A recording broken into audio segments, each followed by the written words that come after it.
Call this meeting to order on September 23rd, 2020 at 6 p.m.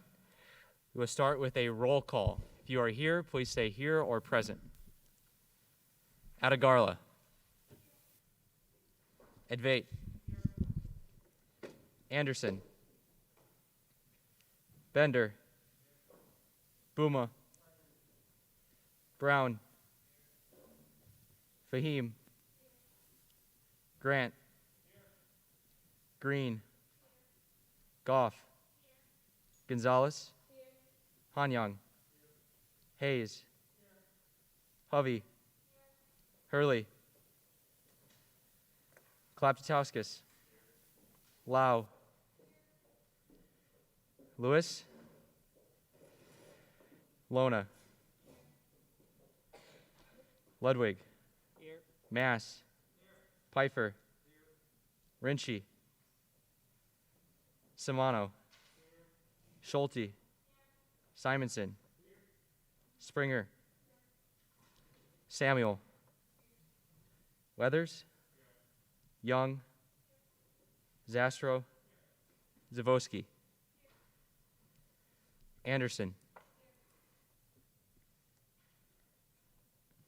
Hurley. Lewis. Rinchi. All right, we have quorum. We'll now do the Pledge of Allegiance led by Speaker Ludwig. Pledge allegiance to the flag of the United States of America and to the republic for which it stands, one nation, under God, indivisible, with liberty and justice for all.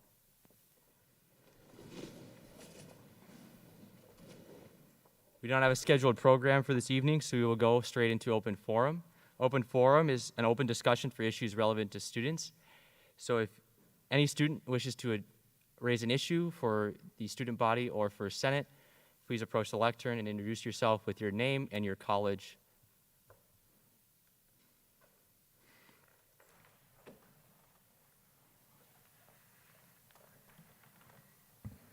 Okay, hello everyone. Lydia Green, Senior Political Science, LAS College, but I'm a UROC Senator. I'm speaking tonight in open forum in regard to the recent article from the Iowa State Daily. The article stated concern for the way student government reacted to President Winterstein's program a couple weeks ago for how the university was dealing with COVID. In the article, it states, imagine insulting your boss and then expecting them to heed to your expectations. Ridiculous, right? So I wanted to clarify the purpose of student government in relation to the university administration. The administration is not the boss of the student body. While they may create the rules that we have to follow, we do pay their salaries. Not only is this analogy incorrect, it also infers that it is more important for student government to spare the feelings of the administration than it is to represent the concerns of the student body. As senators, we are elected to represent our constituencies. It is not our fault that students are upset with the university's response, especially when a large amount of the questions asked were directly from the student body. I'd also like to address the notion of pointed questions. Every governing body that exists revolves around asking pointed questions. There is no point in asking a beat-around-the-bush sort of question, especially within this case, because the answers to those questions are probably already publicly accessible. And once again, we are here to voice the concerns of the student body. This is particularly the reason student government is seen as a useless body that gets nothing done. We've seen time and time again that students want us to stand up for their concerns, but when we do, it's seen as being rude for asking pointed questions. This article is simply a matter of opinion, as is this statement, but I wanted to draw a light to the importance of listening and working together. We will get nothing done if we point fingers of blame at students or at administration. While the setting for the interrogation might not have been the best way to proceed, it is important that we remember why we are here, to represent students, not to be friends with the administration. And that's it. Any further comments for open forum? 014F Funding Crew Club above Trend Magazine line item transfer. It's been a motion to move funding, or 14F Funding Crew Club above the Trend Magazine line item transfer. There's a second. Is there any objection? Seeing none, the agenda item has been moved. I yield. Senator Dvait.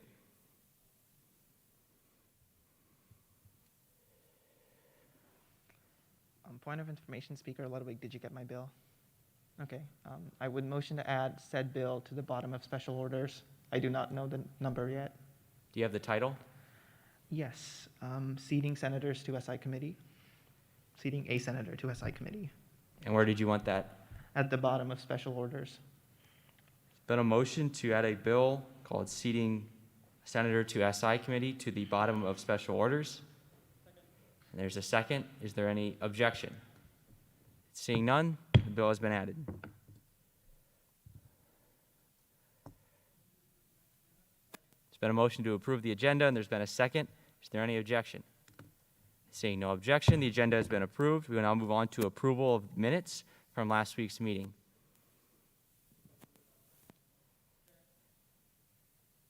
Do you withdraw your motion? Senator Zastro. Just as a general question, since that was the first meeting with proxy, in the key on the very first page for attendance, there's currently no signifier for proxy. If that could be added to last week's minutes and future minutes. I don't know if I need to make a motion. Yes, for I that. think the clerk emailed out a corrected version today, and that was the intent, so we'll have it reflected like that. I don't think you need an amendment to reflect that. Okay, thank you. We will do that, though. And I'll motion to approve last week's minutes. Thank you. There's been a motion to approve last week's minutes, as long as the attendance sheet is properly conveyed, and there's been a second. Is there any objection? Seeing none, the minutes have been approved. We will now move on to committee reports. First is rules with Speaker Ludwig.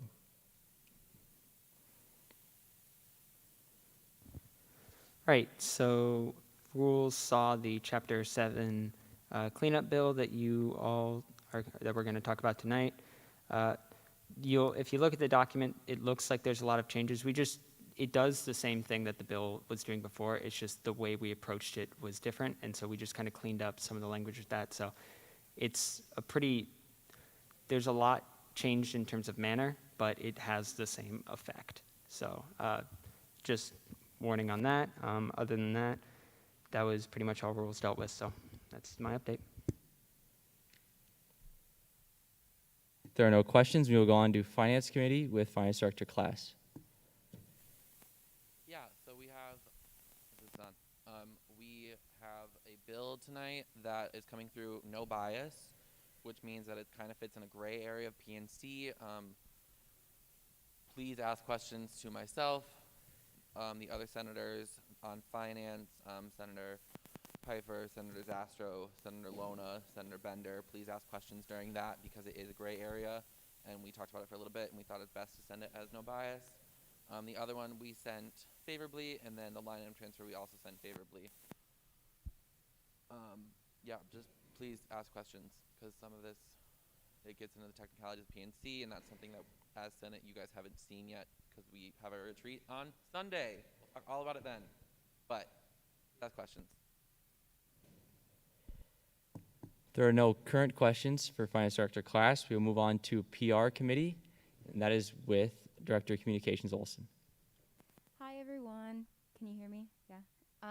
So instead of giving you guys just an update, I have a few different announcements that will be important to you guys. So if anyone's falling asleep yet, definitely listen to this.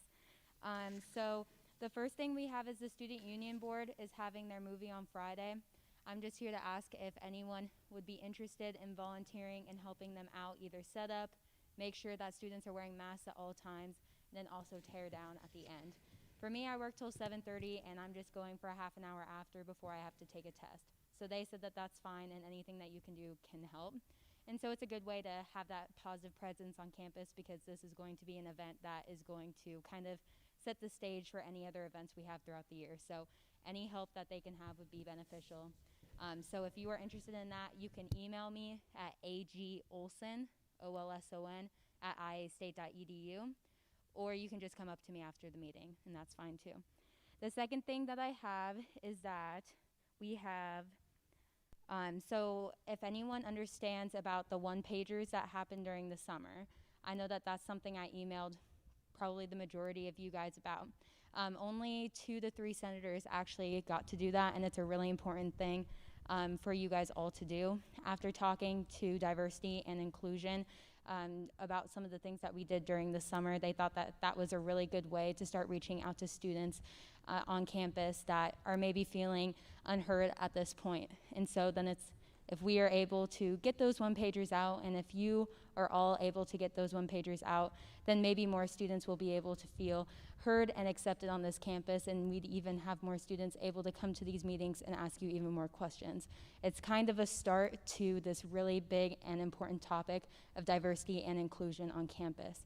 And so what we are going to do now is we are going to pair each of the senators up with a representative from diversity and inclusion within your college. So I'm trying to get kind of a raise of hands, but you guys can just email me, like I said, about interest in doing that. I personally think that it's really good, and I'm sure Lauren will say the same.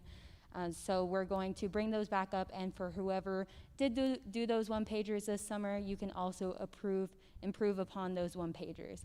And so it's just a quick little thing about facts, but it really does go a long way in order to show that you're here for all students. And let's see, I believe that was one of the last things that I had to say. Oh yes, Eliana would kill me if I didn't say this, but she is putting out tabling sheets, and I'm sure you guys have seen that there are lots of options for tabling. I believe you only have to do it for 1 hour or even less. So around those times, and those have been sent to you all, so make sure that you sign up for spots for that. Thank you. If there are no comments for PR committee, then we will go to diversity and inclusion committee. Is that with President Fritz? Or, sorry, Director Perk, I can't hi. see it. No, you're good. Director Perk. Hi, so Diversity and Inclusion Committee had our first meeting this past Sunday night, and we discussed a bunch of ideas and kind of set like a framework and a timeline for what we want to get accomplished this semester and next semester. Main things we're working on this week is developing a social media plan so we can increase our presence and our accessibility to students, as well as gathering and compiling a list of resources both for ourselves and for students who may need to utilize them. And we're also going to be analyzing the most recent campus climate review to put into, to kind of look at those student populations so we can get a better idea of what we want to do for those diversity roundtables that Senator Simano mentioned. And we are also currently in contact with FP&M about expanding the availability of menstrual hygiene products to gender-neutral bathrooms on campus. So we will keep you updated as that progresses. Right. If there are no comments for diversity and inclusion committee, we'll do SI with Senator Hovey. Hi everyone. So for my update, we are kind of just getting started on individual projects, getting everyone working on something that they're passionate about and trying to get every member to lead a project, contacting the departments for those projects. And then most importantly, we are helping host a first year connection forum, which will be next Tuesday, September 29th at 6 p.m. on Zoom. And it is a forum for first year students that may not know the resources that Iowa State provides, or students that are kind of feeling low on the mental health side, and just get connected in some way, since it's obviously hard to do in person. So yeah, and I think that is all for me. Then we will move on to Civic Engagement Committee with Senator Samuel.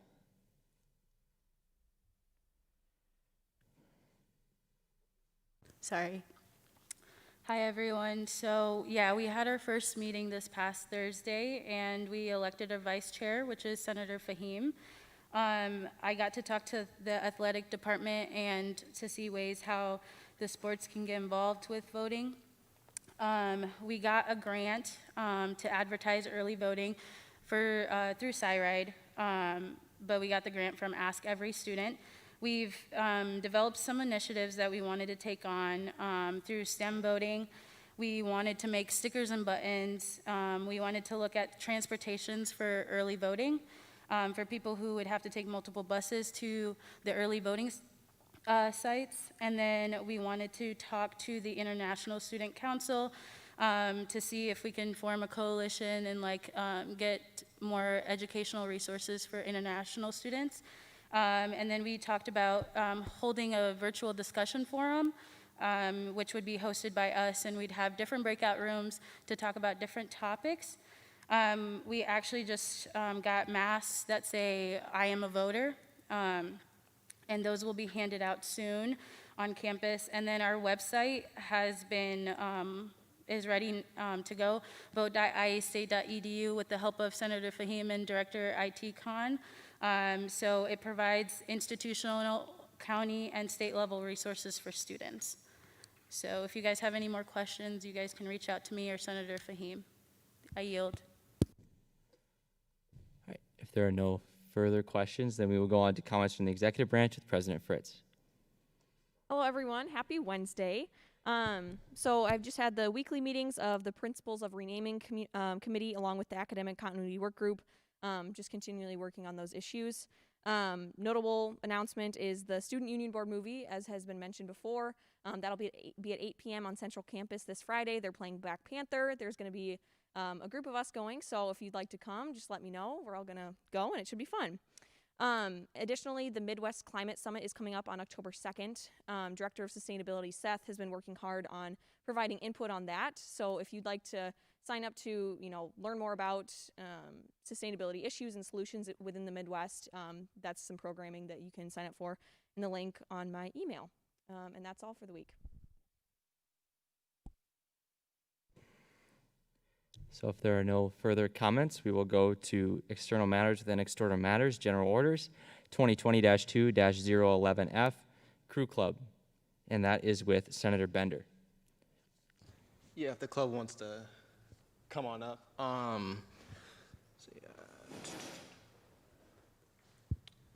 We're just giving them money for repairs on a trailer that we already own. So if you guys want to come talk and just a little bit more about your club. Actually, right over there.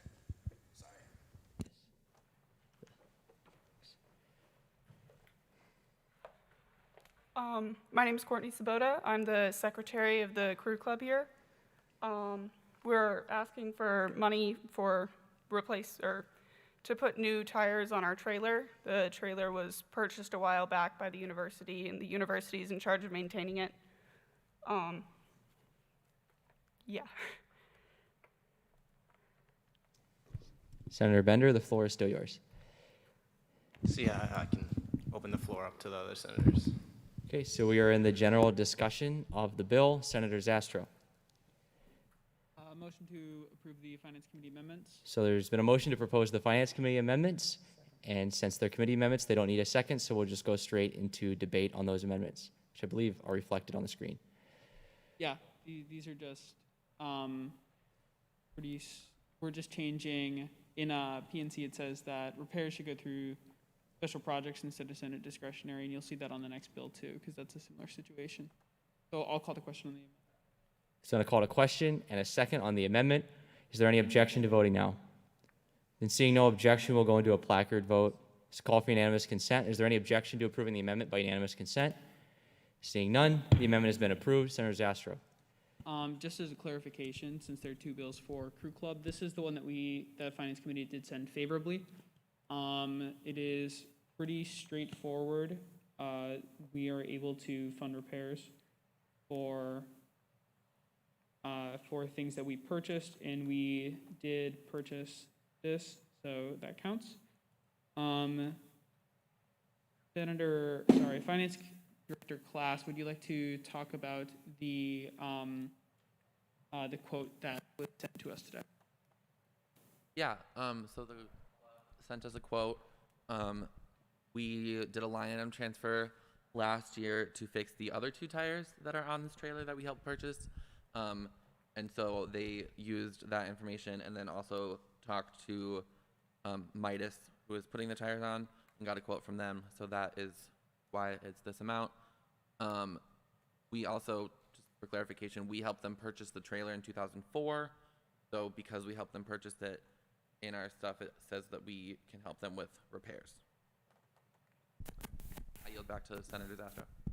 Thank you. So in the quote which they got today, it came out to about two, which is lower than. But that said, any unused funds will come back to us, and since they gave us a specific quote, this is the stuff they're going to be buying. So the extra money in there, I don't think we need to amend, because if they don't spend it, it just comes back to us. So if there are any unforeseen circumstances, this will allow them to still be able to go through those without having to come back to us for another box or something like that. So I'll yield.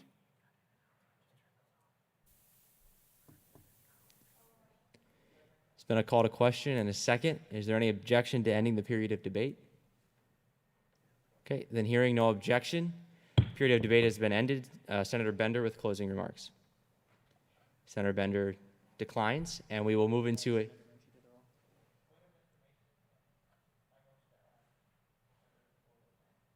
Yes, I have not started the vote yet. So there's been a motion to add Senator Rinchy to the roll call.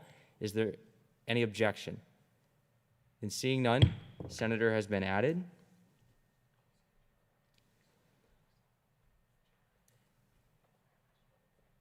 And we will go into a roll call vote since this is a finance bill. Adegarla.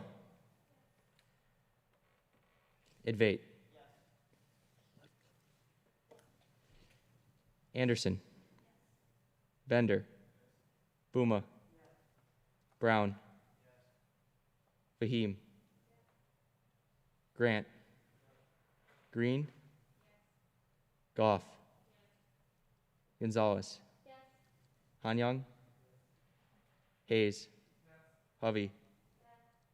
Klaptutauskas. Lau. Lewis. Sorry. Lona. Ludwig. Mass. Yes. Pfeiffer. Rinchy. Simano. Schulte. Simonson. Springer. Samuel. Weathers. Young. Zastro. Zavoski. Okay, then with a vote of 29 to 0 to 1, this request passes. We will now move on to 2020-2-049, 014F, funding Crew Club with Senator Bender.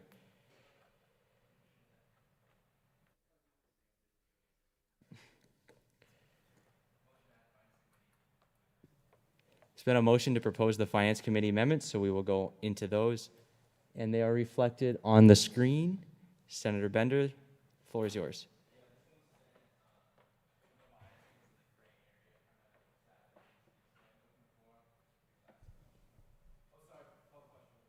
There's been a call to question on the Finance Committee amendments.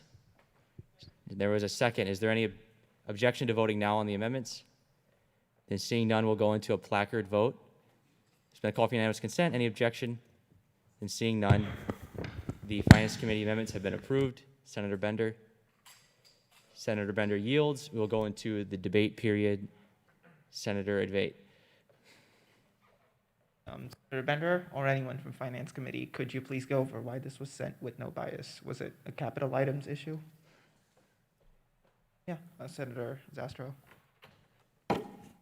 So and if the representative of the club can correct me if I make any mistakes here, but so we funded this club last year to repair a boat. The boat was repaired in Chicago, but because of issues with COVID, the boat was not ever picked up from Chicago or returned to Ames, so it's still there. So what this is funding, typically we only fund transportation to and from conferences and competitions, which this is not. However, we do fund repairs, and this is funding a vehicle to go pick up the repair. So it's a little unclear. However, they currently don't have their boat, so this is pretty critical to the performance of the club. And I think that you could very reasonably assume that this is fine under PNC. Thanks for clarifying that. I do think we can certainly look at this as just another repair cost. So I'm going to be voting yes. I yield.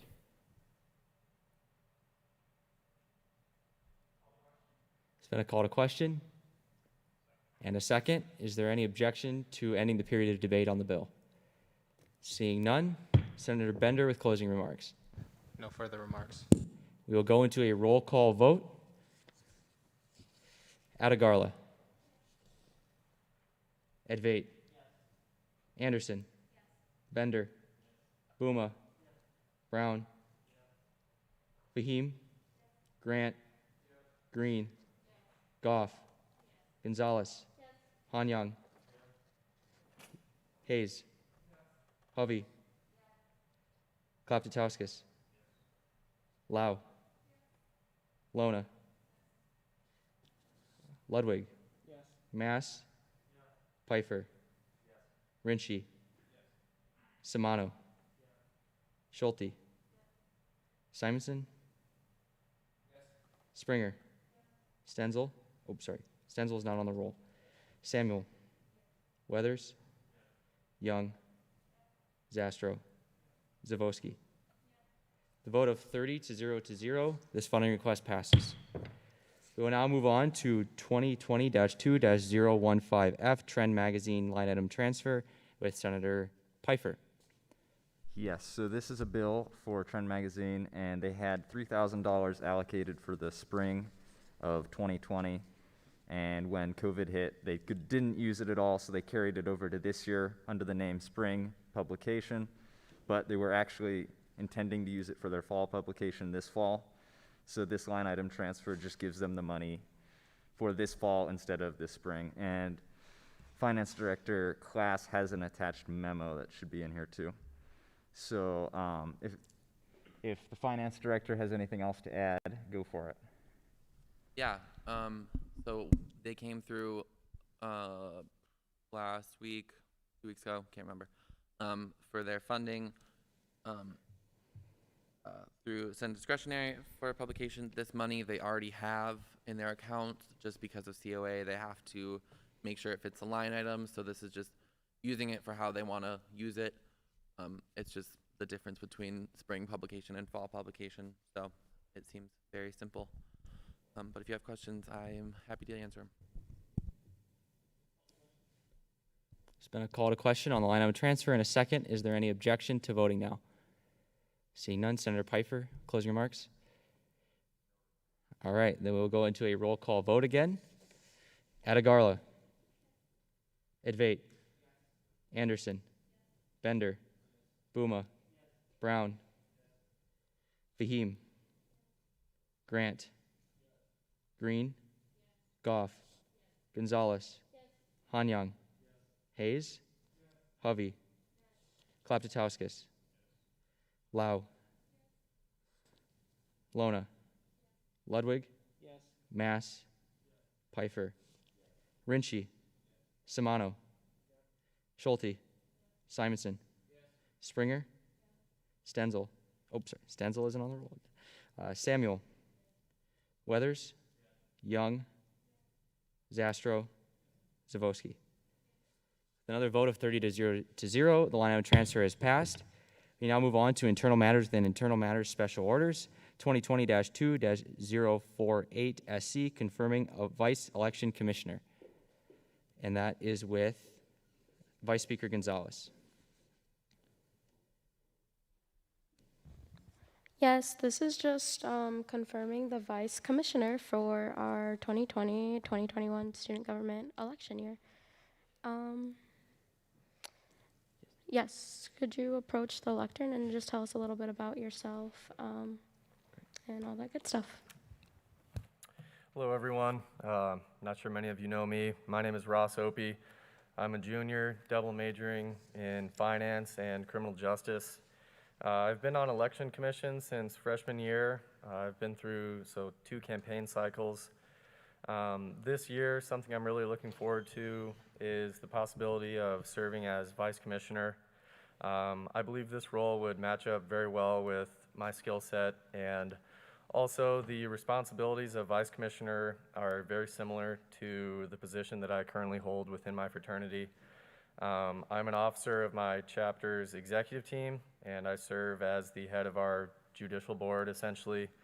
So I'm responsible for holding members accountable and upholding our fraternity's bylaws. So I have direct experience conducting violations hearings, which is a key role as Vice Commissioner. I'm not a person who is bashful when it comes to holding people accountable. I think most of my friends would probably tell you that as well. But with that being said, I am not one to jump to conclusions and assume someone is guilty. I tend to be very open-minded and understanding. I'm very careful about gathering evidence from everyone involved before arriving at a conclusion. And lastly, I would also like to say that I've known Commissioner Rizvik for 2 years now, and I believe she and I would work together very well, and we would be able to collaborate and work together efficiently this election.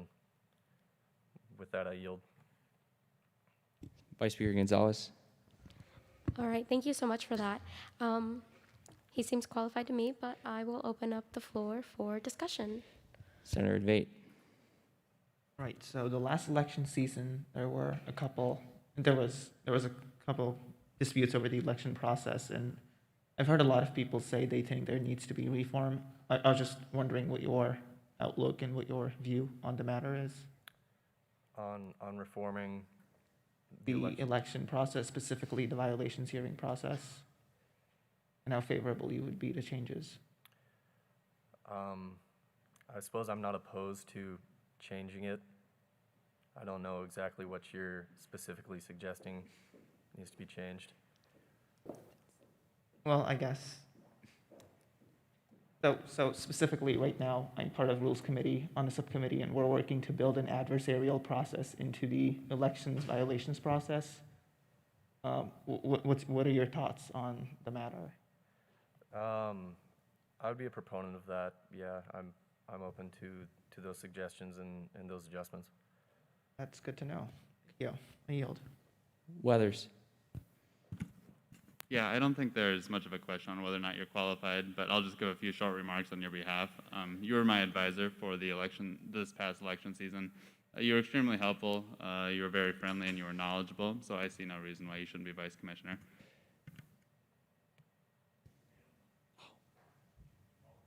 It's been a call to question.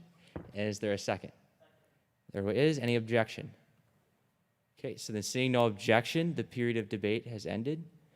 So we will go to closing remarks with Vice Speaker Gonzalez. No remarks. All right, so we will have a placard vote on the bill. Please raise your placards up for, there's been a call for unanimous consent. Is there any objection to approving the Vice Commissioner by unanimous consent?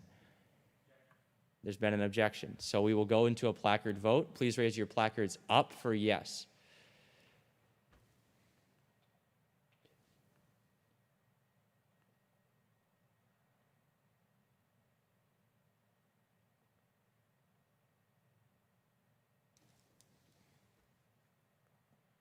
And up for no.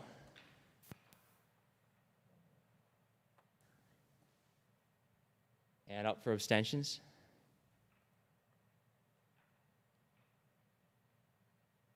All right. Then with a vote of 24 to 4 to 1, the Vice Commissioner has been approved. We will now go to 2020-2-049SC, confirming a nominee to the Supreme Court, and that is with Speaker Ludwig. Yeah, could President Fritz and Vice President Schrader's nominee for the Supreme Court approach the podium, talk about why you're interested in the court and why you think you're qualified. Hi everyone, my name is Megan Decker and I'm currently a freshman studying agriculture and society with a minor in public relations. I believe I'm qualified for this role of a Supreme Court Justice because of my experience in state government. My senior year of high school, I served as a Senate page in the Iowa legislature, where I got to learn a lot about state government, as well as those communication skills that I think would be of help. And I served as an intern in the office of the governor this past summer. And I think both of those roles allowed me to work on a team and listen and understand other people's point of view. So I believe I'd be able to implement those skills as a Supreme Court Justice here at Iowa State. Thank you. Yeah, so no, I think Megan sounds pretty qualified, but I really would encourage all of you to ask some questions and kind of get involved. Supreme Court's an important branch, so yep, I'll yield. Advait. Again, you sound eminently qualified. Just a few standard questions I've asked every judicial nominee so far. Do you think there's anything that could possibly be a conflict of interest in you serving the responsibilities of your position? I don't believe so, no. I would try to have an unbiased approach for sure. It's good to know. And if something came up, would you be willing to recuse yourself from such a case? Yes, I would try to do so. Fantastic. And do you have any, what do your time commitments look like? Do you think there's anything that'll get in the way of you fulfilling your role? This would definitely be a priority. As for clubs, I would put this at the top of the list. Well, the nominee sounds really qualified. They seem to have a lot of experience. So if there's no other placards up, I'm going to call, I yield. Vice Speaker Gonzalez. Hi, Megan. So I'm really excited to have you on the team. So the Supreme Court is like a lifetime commitment, lifetime like the next 4 years that you're here. What kind of goals would you like to see yourself, like once you get to your senior year, looking back at what you did on the Supreme Court? I guess I would say for the Supreme Court, I would want to have, a really team approach, work together and not be, one man for himself. And also, I would say have the students' best interests in mind at all times would be number one for me. Awesome. That's so exciting. I yield. Mass. Yeah, I've just got a couple questions for you. So first, I would like to ask you, what do you see your view of what the job of a Supreme Court Justice is? Well, I see the role of a Supreme Court Justice here at Iowa State to interpret, if there is a problem that comes up, we would be the judgment body. I see it as that. So, using an unbiased approach, like I said earlier, and, keeping the student's best interests in mind. Sure.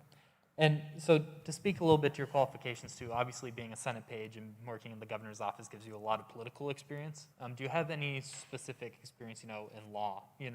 Are you interested, have you taken any poli-sci law related courses here at Iowa State? Those sort of things. Yeah, so my major is agriculture and society, like I said earlier, and that's a super small major, so maybe some of you haven't heard of it, but about half of it is political science related courses. So I do have an interest in law, particularly agricultural law.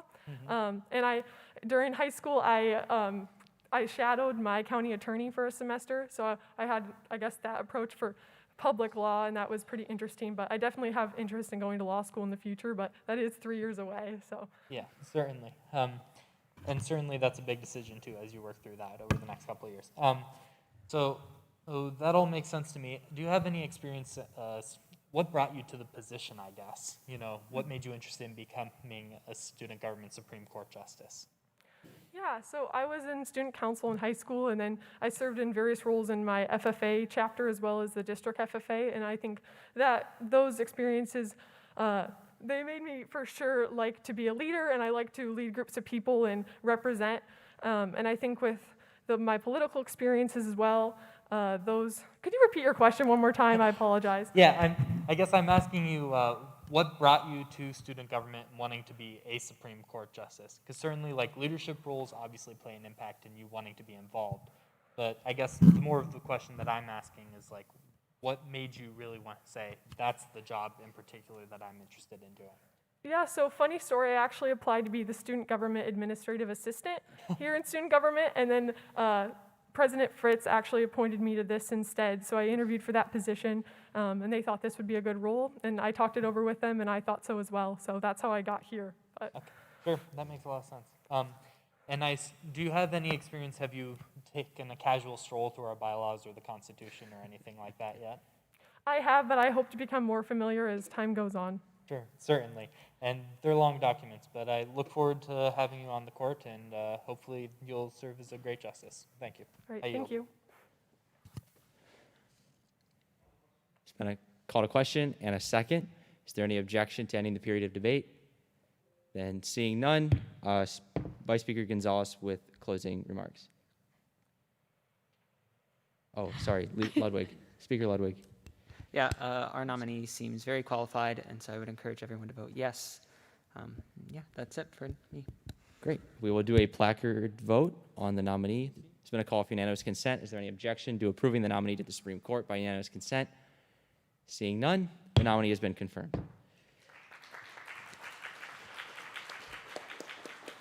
We will now move on to 2020-2-050SG, seating a senator to SI committee with Senator Advait, I think. If Senator Grant could make their way up to the podium right now. Yeah, this just seats, we have open seats on SI. This just seats an extra senator on there.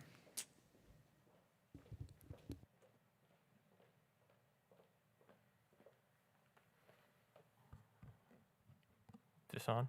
Okay. Hi, everybody. I'm Andrew Grant. I'm the senator for Freddie Court, and I would love to work on the SI committee.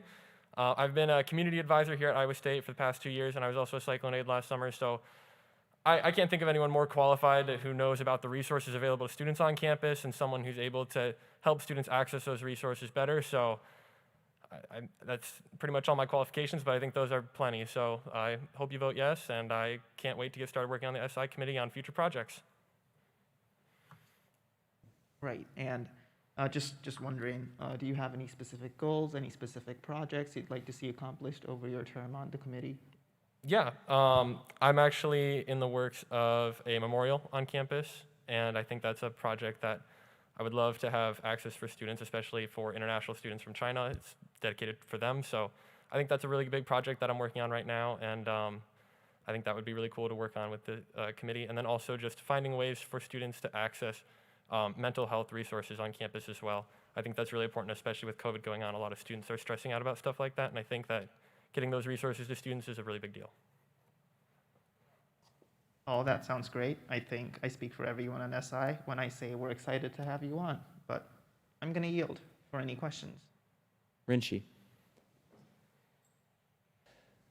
Awesome. You talked about helping students get access to resources. What do you think is the most underutilized resource on campus, and how would you help students find that in light of COVID? So the university actually has counselors available for like therapy sessions, and I think that if we could expand that, currently I think there's a limit to the amount of times that you can go to those counseling sessions, and so I think maybe if we would be able to hire more counselors or expand in that area, I think that would be able to have more students come in and access those resources, maybe more than just, I think the limit's like 3 times. I'd have to look into it, but it's something along those lines. And so, maybe if you aren't able to afford an actual therapist, that might be a problem for you if you, can only talk to someone 3 times and then you have to go out and try to find an expensive therapist somewhere. So I think if we could work on maybe expanding that area, that would be something that I'd want to get started on too. Great, thank you. I yield. Hayes. Hi, so yeah, you seem definitely qualified, and you seem like you know what you're talking about in terms of resources. I'm just wondering, what are some of your values that you have acted on in the past, which have made you, a cyclone aide and whatnot, and then what are some of those values that you plan on bringing to the SI committee? I think my biggest value is probably respect for everybody. We're a big Cyclone family here, and I think that, no matter who you are, we can all respect each other, and I think that's what makes us a family on this campus. Definitely, I love to hear it. Sound utterly qualified. I yield. It's been a call to question and a second. Is there any objection to ending the period of debate? Seeing none, closing remarks with Senator Advait. Vote yes, that's all. All right, then we will have a placard vote. Call for unanimous consent. Is there any objection to unanimous consent? And seeing none, the senator has been confirmed to the committee. We will now move on to general orders within general orders 2020-2-007Y, establishing a campus affairs committee with Speaker Ludwig. All right, just let me get it pulled up quick. All right, so first I'm going to move to accept the Rules Committee amendments. So Speaker Ludwig has proposed the Rules Committee amendments. The floor is yours on the amendments. Yes. So these were just some changes that Rules Committee suggested to the bill. I thought they were all really good changes that helped clear up some of the purpose of the committee and the structure of it. So, yeah, I'll yield to. It's been a call to question on the Rules Committee amendments. And a second, is there any objection to approving the Rules Committee amendments? Then we are voting on that. So we will now go on to a placard vote on the amendments. Call for unanimous consent. Any objection to approving the amendment by unanimous consent? Then seeing none, the Rules Committee amendments have been made. Speaker Ludwig. Right. So this is the committee that I talked to you all about at the beginning of the year. This committee was something that I wanted to create to fill in what I saw as a hole in student government structure. As pretty much I assume everyone in the room is aware, I think we can all agree that student government has not always responded to events on campus with the best speed and in the most effective manner. So this committee is designed to try and fix that in the future by having a set of group of individuals pre-appointed to kind of deal with these events as they pop up, but also try and be proactive on some of these, in some of the areas of concern. So primarily it deals with areas of campus climate, issues of student rights relating to the university, and just generally working on campus-wide problems.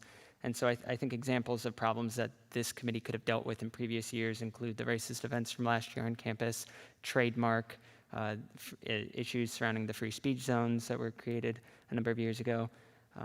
I think this committee would serve as a great way for the, student government to advocate for students on these issues and be an ally rather than a bystander when these things kind of flare up. I think we are often slow to respond, or we don't really have much of a response at all, and it can kind of come down to Senate resolutions, and then we just kind of stop. And I don't think resolutions are always the best way to deal with these problems, and I think we can do more, and I think we should do more, and that's what this committee's about. I encourage you all to ask questions. I've thought about this committee for a while, so I should have some answers, or you can also refer to any of the other authors on this bill. I yield. Ed Vate. Yeah, so just to reflect what Speaker Ludwig said, this committee fills a gaping hole in our strategy in dealing with events on campus and even interfacing with the administration. That it's really past time that we had an institutional framework in place to manage things like that. And Senate is great, but as I think all of you have seen already, sometimes Senate can be really slow to do things, right? Especially with the COVID-19 bill. I know we had a lot of discussion on that. A lot of people were on different sides of the bill, but I think we can all agree that taking more than 3 weeks from start to finish to deal with something like that, any sort of structure that helps to speed up the process and sort of have first responders on the scene, I think is really important, and that's what this committee does. So that's about all I had to add. Please do ask any questions if you have any, but I think this is really important, and yeah, just vote yes, please. I yield. Zastro. I just have a couple questions for Speaker Ludwig. First of all, didn't there used to be a committee called, or wasn't SI's previous name Campus Affairs? It was University Affairs. Got it. Okay, thank you. Not that that's substantive or anything. My next question is, sorry, maybe I should have brought this up during the Rules Committee amendments, but in the fourth to final enacted clause where it says that this committee will review all Senate resolutions and proclamations not referred to other committees. So does that mean that resolutions from now on will need to be referred to a specific committee? Yes, so this is just this is something I'd kind of wanted to deal with anyways, and I thought campus affairs would be a good committee to deal with certain resolutions. But just generally, we've given resolutions to SI committee, not necessarily just to give it to a committee, sort of. And I think it makes more, another one of the enacted clauses changes rules around resolutions and allows the speaker to essentially refer to specific committees. So if there was, say, a resolution about the election or about voting, we could refer to Civic Engagement Committee, or if there was something about the climate crisis or sustainability, we could refer to the Sustainability Committee. So this just opens up the resolution process, and I also think that there are certain resolutions that would work better in the Campus Affairs Committee, given its prerogative. All right, thank you for explaining that. And then one other part of this that I'm interested in is 7.12.2, the committee shall be comprised of, and it's 2 senators approved by the Senate, a member of the executive cabinet chosen by the president without approval of the Senate, and then 6 at-large members chosen by the chair of the committee and approved by the Senate. Typically, the student government committees are at most half and half between, at least the ones that I'm thinking of. I guess diversity and inclusion does have a lot of at-larges as well. But could you explain the rationale between having so many at-large members? Yeah, so originally, the original structure when I first brought it to Rules Committee, it was half and half. We ended up striking, originally I had it so that there would be, I believe, 2 senators and 3 cabinet members. And the reason it says 2 senators is because another section of the bylaws basically stipulates that the chair should be a senator unless otherwise stated. So there's technically a 3rd senator on the committee. It's just it's not stated in the structure because it's implied elsewhere in the bylaws. So there would be the chair and then 2 senators. And then I was going to have 3 cabinet members chosen by the president, but we felt that might be a bit much, and figured it might be as effective to give the president flexibility in terms of choosing who is on the committee at really any given time. So the language there allows for the president to essentially appoint someone to the committee, and then if, say, they choose student services to sit on the committee for a large portion of the year, and then something comes up relating to diversity and inclusion that the committee is dealing with, they could actually essentially put the diversity and inclusion committee or director on the committee instead, and basically put someone with experience in that specific area on the committee to help deal with whatever the committee is working on. So it gives the executive branch some flexibility in terms of responding to these crises or events or projects or whatever the committee is working on. Great. I think that's a really good ability for the president to be able to appoint somebody for the specific issue at hand. I like the structure of this committee. I think it's something that could really add benefit to student government, and I think it would also be a good opportunity for outreach to get people who are already involved on campus in very different ways to have an opportunity to engage with student government, to be part of our committees, to review resolutions that are relevant to the issues that they really care about. So I think this is a really great idea. I yield. Mass. Speaker Ludwig, I would first like to address a question to you. I would just like to ask, what exactly differentiates this committee from what Student Initiatives is already doing? Yeah, so I think this is really important things to understand, and I thank you for asking the question. So Student Initiatives, by and large, generally works on projects more, and some of those projects can definitely overlap in terms of objective, but I think the project focus of the committee is separate from the more advocacy central role of what Campus Affairs is about. Certainly, Campus Affairs could assist in some ways, maybe in projects or events, but mostly its role and its focus is centered on advocating for students with the administration and working with student organizations across campus to find solutions to campus-wide problems or issues relating to student rights. So to clarify then, Campus Affairs would be in charge of advocating for students while SI is in charge of projects? Yes, and I think this kind of, in a way, clarifies some of SI's roles just by adding those specific roles to Campus Affairs, because I think SI has kind of picked up a little bit of the slack on those issues in years past, when I don't believe that was always the original intention of the committee. It was, in many ways, SI acts as sort of a special projects committee and does a lot of really important things. And I think sometimes it can get saddled with some of the work that Campus Affairs Committee will be working on. So then the Campus Affairs Committee would not be in charge of doing projects. That would be SI's role. Yes, that's correct. Okay. So I guess I'm going to offer a negative opinion of this bill first. I was here when University Affairs became the Student Initiatives Committee 2 years ago. And largely, I think you're right that Campus Affairs was the original goal of the University Affairs Committee. If there's something the students feel strongly about and want to advocate for to administration, this is the committee that's in charge of it. Over time, I think they took up additional roles too. Like, for example, 1 year they wanted to have adjustable tables within the library so that the tables could go up or down so it was easier for people with wheelchairs to use them and to other mobility requirements like that. All of which I think still continues to fit within a campus affair. So I guess kind of what I'm struggling with is if a student comes and says, okay, we're really worried about this one particular thing, is it a student initiatives or is it a campus affair? In my mind, I think a large part of our job as senators is advocating for those things, and most of those things could probably fit in both.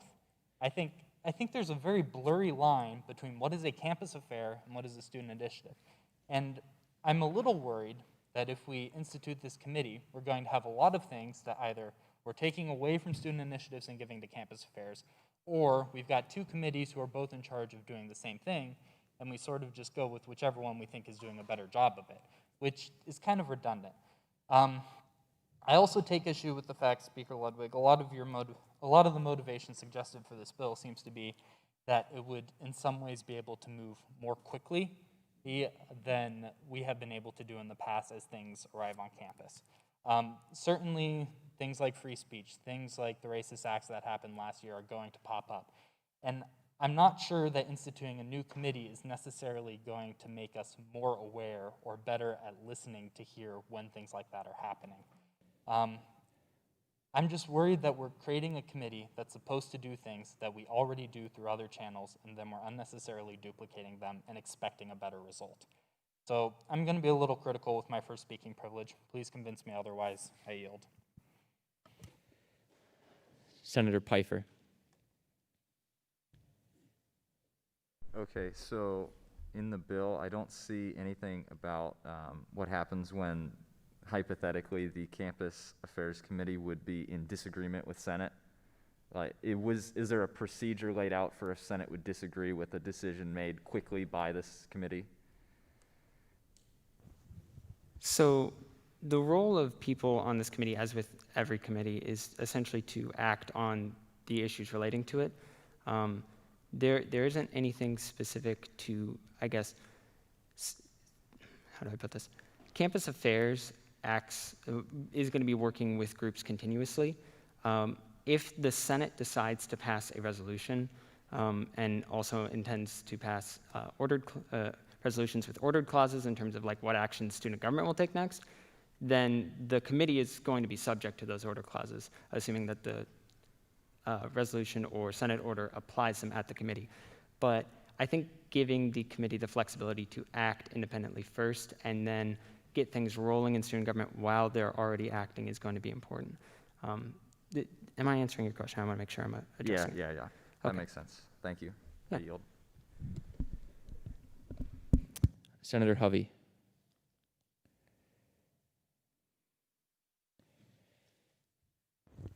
Yeah, so I think this is a good idea. I think it's good to have a fresh set of eyes on the issues going on around campus, and it also provides for more involvement for other students. Just because I've been getting emails from people who want to be at-large members for SI committee, and our at-large members are that's full. So I think it will just provide more involvement for students, which I like. I'll direct this question to Speaker Ludwig. Do you have any idea of any events that you can currently think of that you would want the Campus Affairs Committee to take care of? Yeah, so I think there are a number of issues kind of popping up on campus that I think mostly relating to just working with the administration involving its COVID-19 response, just, whether that be Cyclone Cares or working with that program, or I also think there's a lot of issues surrounding race and diversity on campus that the committee could definitely get involved with and work with student groups across campus and find partners and work with them to make everyone feel comfortable on campus and safe. Awesome, thank you, I yield. Vice Speaker Gonzalez. Hi, so I just wanted to give my 2 cents onto this bill, in case any senators still kind of wishy-washy on it. When I think of student initiatives, I think of cyclones who know what they want, and they're like, how do we get it? Is it through events? Is it through planning stuff? Is it like, how do we get our end game? And when I think of campus affairs, like what this committee would be doing would be seeing the campus climate as it is and working proactively instead of reactively to what happens.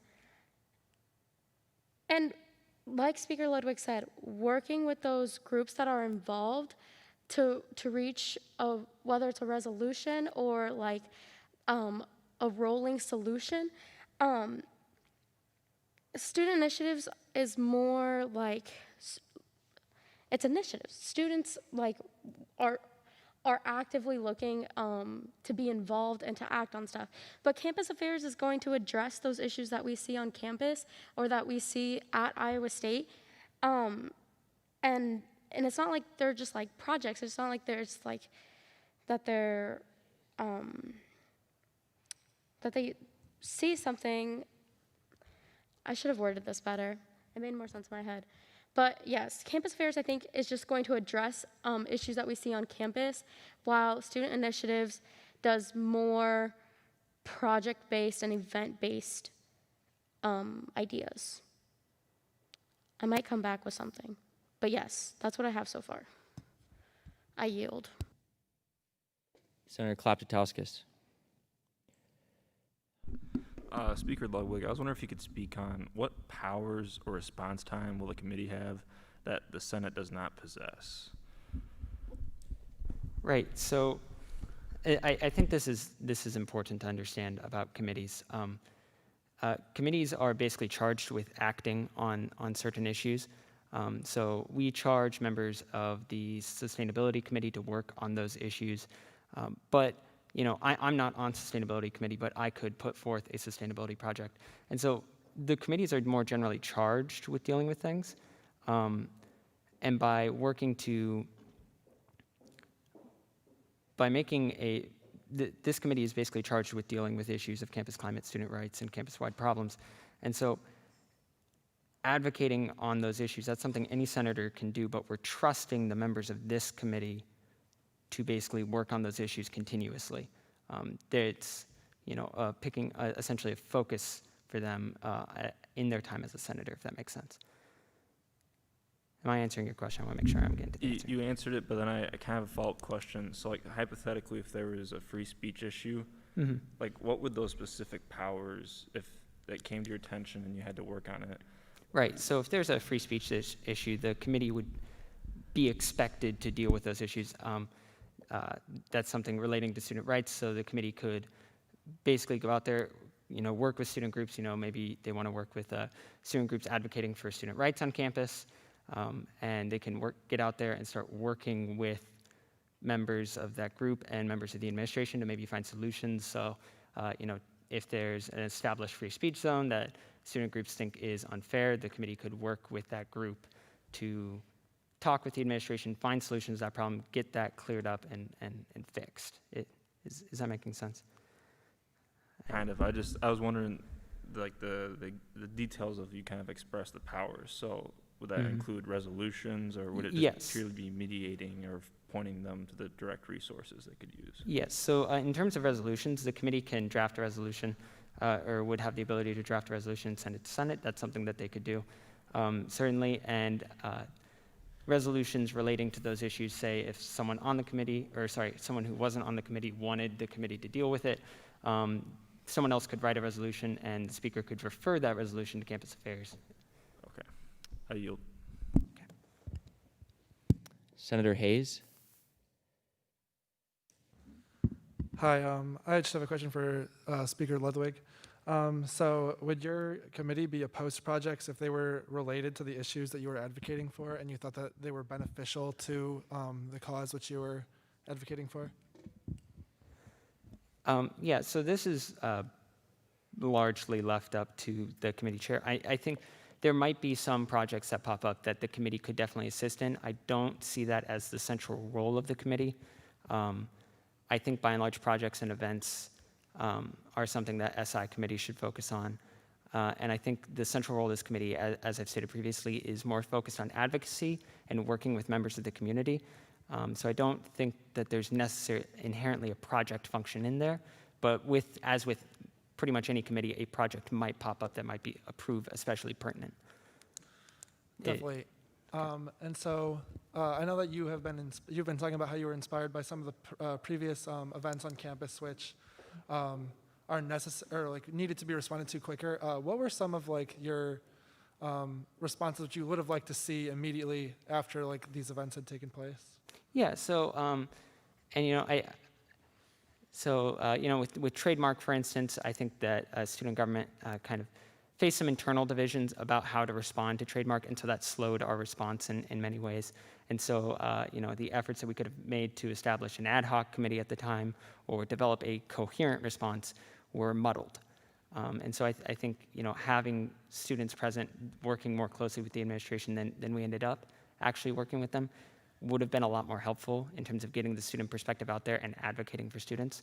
And then last year, we tried to establish a different ad hoc committee relating to campus climate in response to some of the events on campus.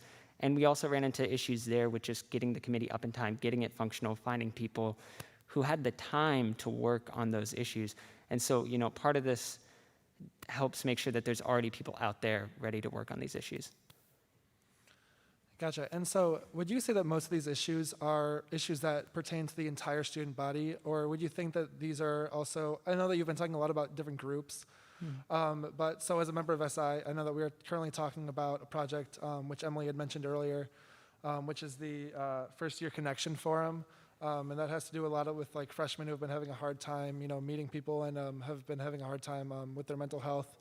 Do you think that this would also be something which would overlap within the student affairs committee initiatives, or do you think that this would be a group, or how do you determine like which groups you would advocate for? Yeah. So the groups or the things that the committee would focus on dealing with can basically be chosen in three ways. One, just by the committee. The committee can choose independently to act either at the direction of the chair or individual members can basically bring it up and try and encourage the committee to do things. The Senate can also pass a Senate order to order the committee to deal with certain issues. And then there's also provision in there allowing for the speaker to assign certain issues to the committee. Assigning the speaker was, I wanted to give a chief officer or someone in the chief officers an ability to quickly turn something around if it didn't seem the committee was responding fast enough. Someone could basically give the committee a directive to deal with. And the speaker, to me at least, seemed like the most natural officer, considering that would be a committee of the Senate. Gotcha. I feel like I am very much in support of this committee, and I feel like as being a member of the SI committee and seeing all the projects and ideas which we have right now, I don't see much overlap, or at least not nearly as much as people might assume that there is. And so for these reasons, I am in support of the Student Affairs Committee. I yield. Simonson. Thank you. To the speaker, I just worry that this could be redundant with SI. And I understand that we see a difference between the projects of SI and the what to me seem to be somewhat intangible results of campus affairs. I ask, would this not be better as a subcommittee of SI? Yeah, so and I think that's an important question, and I appreciate the discussion surrounding the curiosities about overlapping with SI. I don't think that this would serve best as a subcommittee. I think that campus affairs has a clear and different focus. In fact, if you refer to the bylaws for SI, it's 7.8.5.2 reads, review legislation pertaining to the interests of the student body not delineated elsewhere in the bylaws. And I think that's an indication of the fact that SI is often served as a sort of catch-all committee for the things that don't fall into other committees. And then the only other clear directive that it's received is plan and coordinate viable projects submitted to the committee in order to benefit the student body and or further the goals of student government. And I think that very clearly states that it's a very project-oriented committee, special project-oriented committee. And so I understand that historically, at least within the past couple of years, SI has picked up a lot of the slack on those issues, but I think that's a sign of the fact that student government has not been structured properly, not a sign that we don't need to change things. I think that shows that student government needs to have something else to pick up these issues, because review legislation pertaining or that, not delineated elsewhere in the bylaws should ideally be a very small net. It should catch just a few things. It shouldn't catch something that affects so many students so broadly and so intensely. And I think that's what this committee is about. Awesome, thank you. And then one more thing. I'm just trying to wrap my head around what the deliverable, tangible result is from this committee. Is it simply resolutions? Yeah, so I think the committee can definitely play a role in resolutions, and in terms of a legislative role, that is its primary function. But I don't think it always has to be that. Simply being there, being an advocate for students, working with student groups on these on issues that come before the committee is in itself a tangible outcome. In terms of legislation that comes to the Senate, that will be less common. If there are resolutions that come up or the committee feels like there's something that is deserving of a Senate resolution, they will definitely deal with that. But as I stated before, I don't think a Senate resolution is always the best way to respond to these issues. It's a great way to begin a discussion or end a discussion on these issues, but it has to play one of those two roles. Otherwise, it's just us essentially speaking into the void. And so I think having this advocacy role is extremely important. And I think that is in itself a tangible benefit of the committee. Thank you. Springer?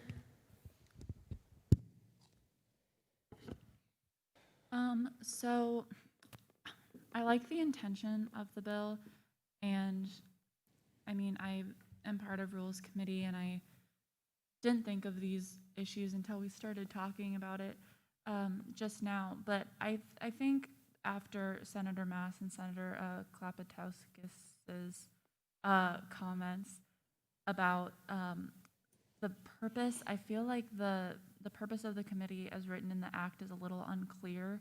We've had a lot of questions about what specifically the committee would do to enact these purposes. And I guess my main concern is, I mean, if you're just passing resolutions through the Senate, I don't really think that increases the response time of the Senate to respond to these issues. And if you're referring to the aspect of this committee that isn't just passing resolutions through the committee, it seems to me that it's like a third party connecting the students to the administration to voice their problems. And I guess if I'm misunderstood about that, correct me. But I just see that role as being one that Senate has already through representation. And I guess my question is, if students aren't reaching out to us now to bring up these issues, how are you going to get them involved through this committee? Yeah, so I think that's a really important question, and I thank you for it. So yeah, I think working to get students involved is definitely going to be be a key role of this committee. And that's going to be a part of the committee's role to actively work with these student groups and get out there and work with them.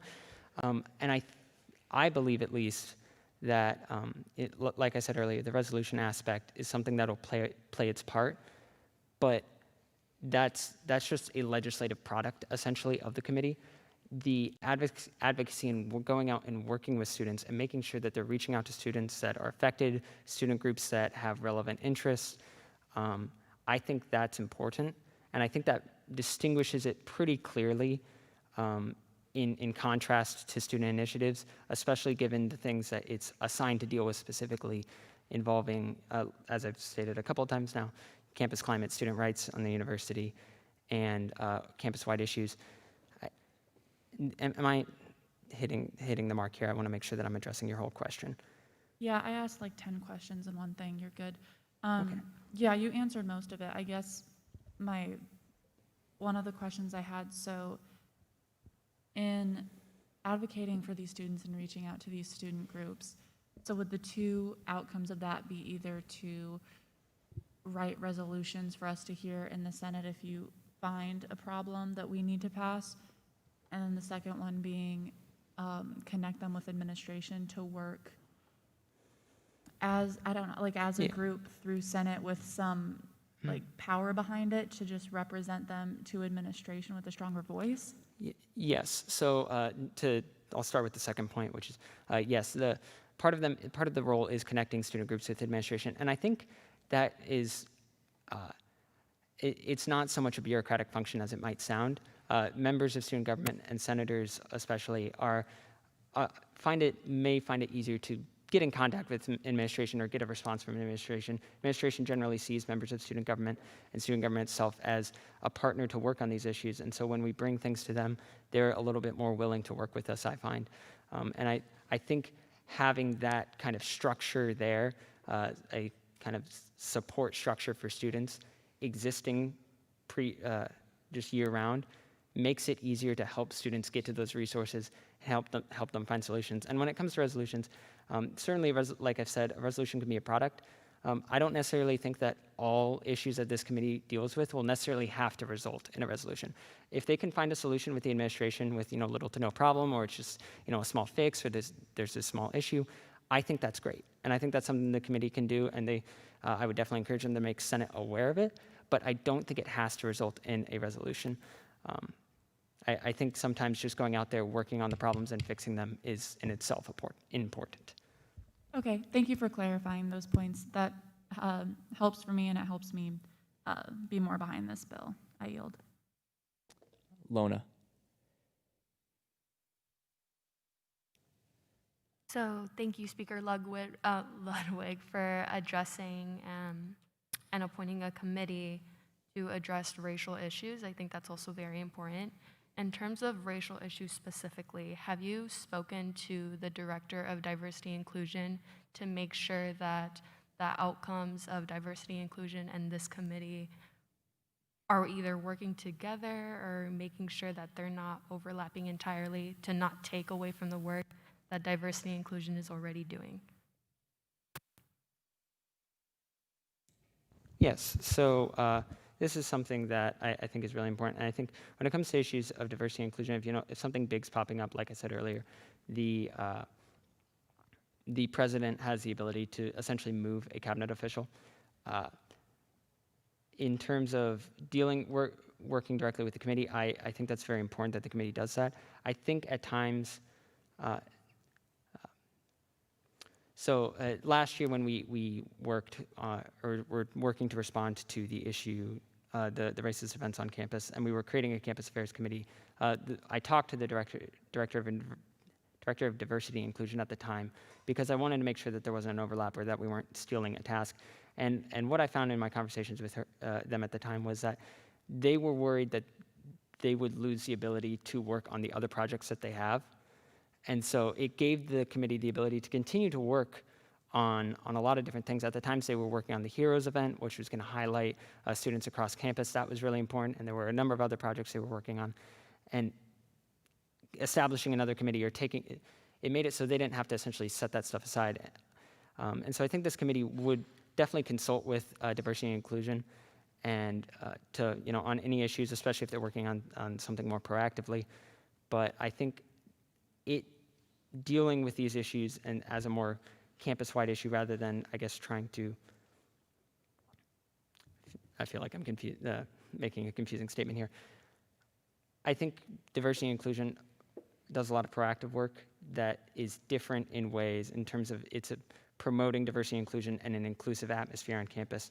And I think that campus affairs deals with that in some respects, and I think there could be overlap. But I think that its goal of connecting students with resources is slightly different. But if you would like to add a line to basically make sure that one of the rules of the committee is that it has to work with relevant bodies in student government or confer with relevant cabinet officials or members of other committees in student government, I'd be open to that amendment to the bill if we would like to clarify that. I actually want to hear from the Director of Diversity and Inclusion if she is willing to speak on this. Can you repeat what you're asking? Yeah, And so Director Perk, can you stand up when you address so the cameras can see you? If Yeah, I know, I'm sorry, you're in yeah, a booth. I guess the biggest issue that I have concerning Campus Affairs Committee in terms of addressing racial issues on campus, do you feel like that takes away from diversity and inclusion and the work that the committee is doing as a whole? I believe that collaboration is a good thing. So if it's something that we could come together to address, I think more minds are better when it comes to addressing things like that. So I would be open to collaborating with this committee and bringing our committees together to address those topics.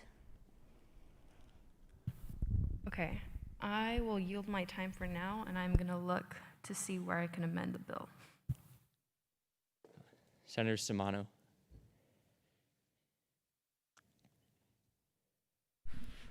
So, first of all, I think it's a great bill, and I personally, in my alma mater, I was a part of what's the equivalent of the Campus Affairs Committee in student government. I think my only really question, and this could either go to Speaker Ludwig or to President Fritz, I'm not sure who, but is there a reason why there isn't an executive cabinet member that's dedicated to campus affairs, or why you didn't want to take that approach?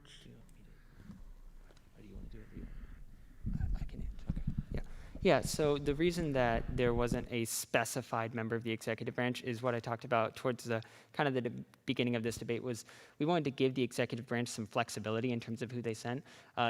The committee can deal with a variety of issues, so if something's coming up relating to academics on campus, they could send their director of academic affairs. If something is relating to diversity and inclusion issues, they can send the director of diversity and inclusion to the committee. So there's a clause in the bill that allows them to essentially send someone at their discretion to the committee, and that gives them the flexibility to deal week to week. So there will always be someone on the committee and that involvement from the executive branch, but we wanted to give them the flexibility to give someone who's an expert or focusing in that area from the executive branch a voice on the committee and come in and help with whatever the committee's working on. Does that answer your question? Yes, I just have a follow-up question to that. I think, is there any way in the future possibly seeing an executive cabinet member that's dedicated to campus affairs? The reason I'm bringing all this up is because I feel like there's a lot of student advocates on campus that don't feel comfortable coming to Senate meetings or don't feel comfortable being a part of this culture. And so creating a campus affairs executive cabinet, like a member that focuses on campus affairs, would be a really great way to approach that, because in my alma mater, a lot of student advocates on campus would go for the campus affairs executive office position. I was actually one of the candidates in 2018, 2019. And so I'm just more asking on that regards. So I feel like that would be a great addition to the bill, either currently or in the future. Yeah, so that's, we could definitely discuss that in the future in terms of a bylaw bill. I definitely would want to work closely with President Fritz and Vice President Schrader and confer with them on their thoughts on that, because I would be hesitant to force a cabinet member, I guess, onto them, or additional member of the cabinet. So that we could either do a bylaw bill, or President Fritz, if she wanted could pass an executive order and assign that person to this committee. So. Thank you. I yield. Right. Senator Debate.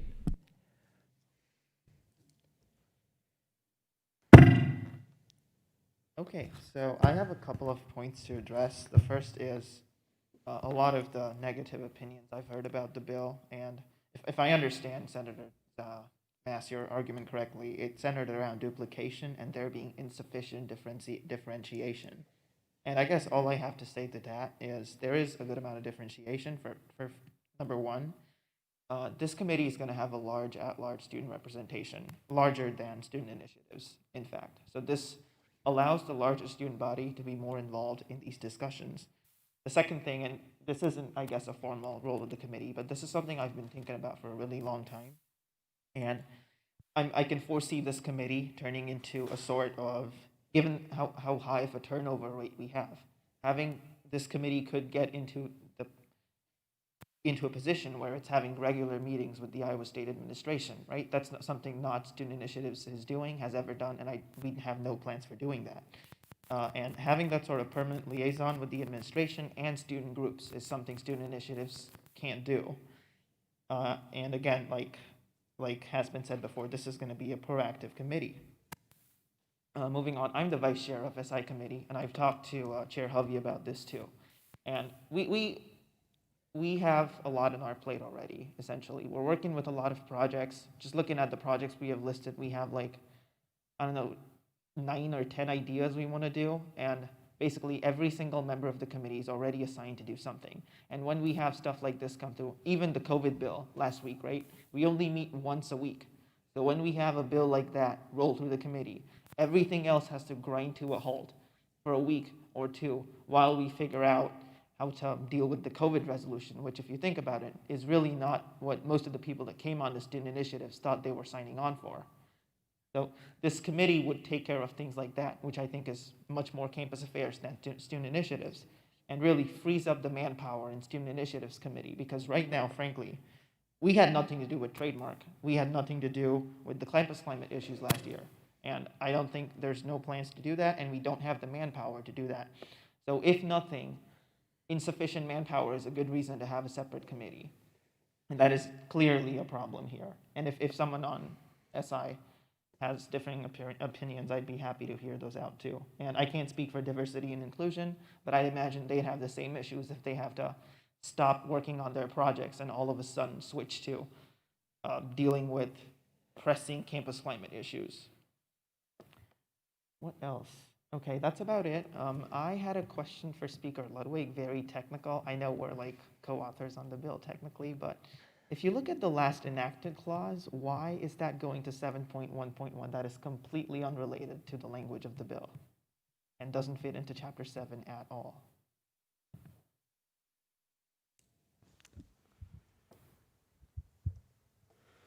Is that supposed to? Sorry. I think that should say in 7.3.4. Yes, that must be a typo on the bill. Right. So would you take, I'd like to propose a friendly amendment to fix that, if Speaker Ludwig's okay. Would you accept it as a friendly amendment? I would accept it as a friendly amendment. Great. Okay, that's what I had, and yeah, that's everything. I think I've made it clear why we think having I mean, come on, we don't want to, I'm just looking at the list of things we have, right? And we had to rush through all the project ideas, and we had to rush through what each member wanted to do this week because we've been spending the last 2 weeks on the COVID bill. And on top of that, we're SI committee, right? We're not really well positioned to have public resolution meetings. So members of the public can come in, talk about their thoughts on the COVID bill. We're just not well situated to do that. So that's why I think this bill and this committee is really necessary. That's why I've been supporting it since the very beginning, and that's why I'm going to please encourage everybody to vote yes. I yield.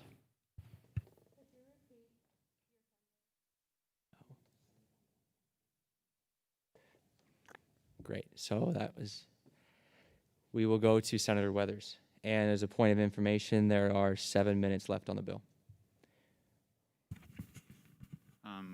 I'd like to motion to add the words regularly meet and in front of 7.12.1.1.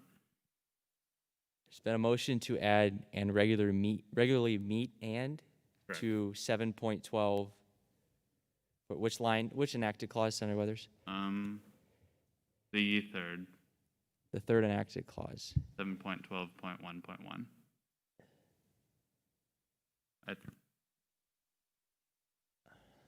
Okay, there's been a amendment and a second. And is there any objection to consideration of the amendment? Then seeing none, Senator Weathers, the floor is yours on the amendment. Yeah, the language should be regularly meet and. Yeah, I think this just gives, it more clearly defines that they're an advocacy role and we want them constantly working with the administration rather than a reactive committee, which is what I think is the concern of a lot of people. So I don't think there's much more to say on this particular amendment. There's been a call to question on the amendment. And there's been a second. Is there any objection to voting on the amendment? And seeing none, we will do a placard vote. There's been a call for unanimous consent. Is there any objection to approving the amendment by unanimous consent? Okay, then seeing none, the amendment has been approved. Senator Weathers, the floor is yours still. Senator Zastro. I'm an advocate for this bill. In general, I'm an advocate for this committee in general. I think that the speed that this committee would be able to grant is something that student government desperately needs, given that there can be an issue if that happens after a Monday, it's over 2 weeks before we're responding, and that's a problem. I do think that there are trade-offs with speed, though, and I'm not sure that the committee as it stands is ready to handle those trade-offs. The first one is speed versus oversight. This is something that Senator Pfeiffer brought up. When you have a committee who's tasked with getting jobs done quickly, that inherently means as Senate moves slower than the committee, the Senate doesn't have as much direct oversight. And that's something that I personally am willing to give up because I think that there are important benefits from speed, but that we do have to acknowledge that that's something we will have to trust this committee in a different way than we trust others. The second trade-off is institutional interaction versus speed. Despite Senator Weathers' amendment, we don't know what parts of the administration that we'll be dealing with until the issues arise. That's something that I'm concerned with because whether or not we're able to move quickly and whether or not we're able to act in lockstep with the administration in a way that is effective, I'm not sure if those two things are the same. The third trade-off is membership continuity versus speed. I know that Election Commission has some process for quorum where there is something like 7 members on quorum, but they have a total of 12 members or something like that. I mean, this is really loose, where if there are certain people who aren't able to be there, other members can fill in. I think that this is something that this committee would very much benefit from, given that we'll be doing things very quickly if we're trying to act in meaningful ways with this committee, then I think that the more voices that are in the room, the better, while keeping things small and able to move quickly. But just on the basic fact that this committee is going to be seeing things very quickly, not everybody's going to be available. And I think if we had a larger bank of people to work with, that would be helpful. The last one is oversight versus working with student groups. Again, this is something where if this committee moves quickly and if they're working with lots of student groups, we're going to have less oversight. And I don't think that the purpose of this committee and what it specifically is meant to do in interacting with student groups, in interacting with the administration, I like the idea of this committee. I think that this is something that student government would benefit from. I don't think that the bill as it stands establishes the committee in a way that will ensure the committee's success. I'm going to be voting no on this bill. I don't think that we should amend it until it's perfect because I think that this is something that would be better looked over in more rules committee meetings or, I don't know, send this to SI. I'm just kidding about that one. I'm going to be voting no. I think that this is a good idea, but it's not ready. I yield. Senator Mass, How much time do I have? a minute and a half. All right, I'm going to speak quickly. So the first thing I wanted to make a comment on is I've already addressed my concerns with crossover with student initiatives, but I think there's more to it than what's been addressed so far. We're right in that SI is kind of a catch-all committee right now. That is how it is written in the bylaws. Its broad goal is to look at resolutions. So basically we have 3 committees that consider legislation: rules, finance, SI. SI does our resolutions part of it. So what's the justification for adding another committee that looks at resolutions? The only justification that I think has proven throughout this debate is that they can have a particular experience that makes them better at looking at the bill than the Student Initiatives Committee. But I think we kind of died the death of 1,000 cuts there, though, because, well, what about something that has to do with the city? Shouldn't we have a committee that has particular expertise on that? What about the government, the state or federal government? Should we have a committee that looks into that? Well, yes, if we're going to base it purely on particular expertise. But I think the larger problem here is the separation of powers argument.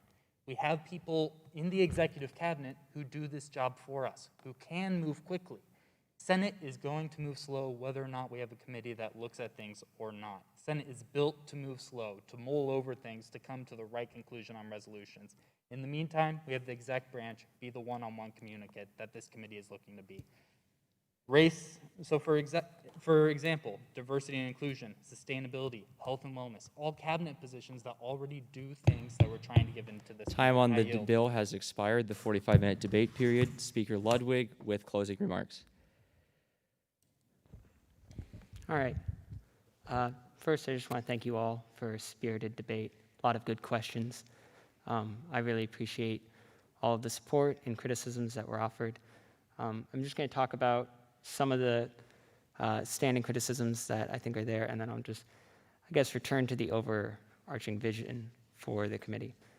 So I think we've addressed the issues relating to SI, and I know that Senator Mass has expressed on a number of occasions reservations involving the situation with resolutions, and I think it's important to understand that, like, a committee doesn't have to be about a legislative output. Civic engagement, for instance, after this bill is passed, it would have the ability to, but until now, it hasn't had a legislative function.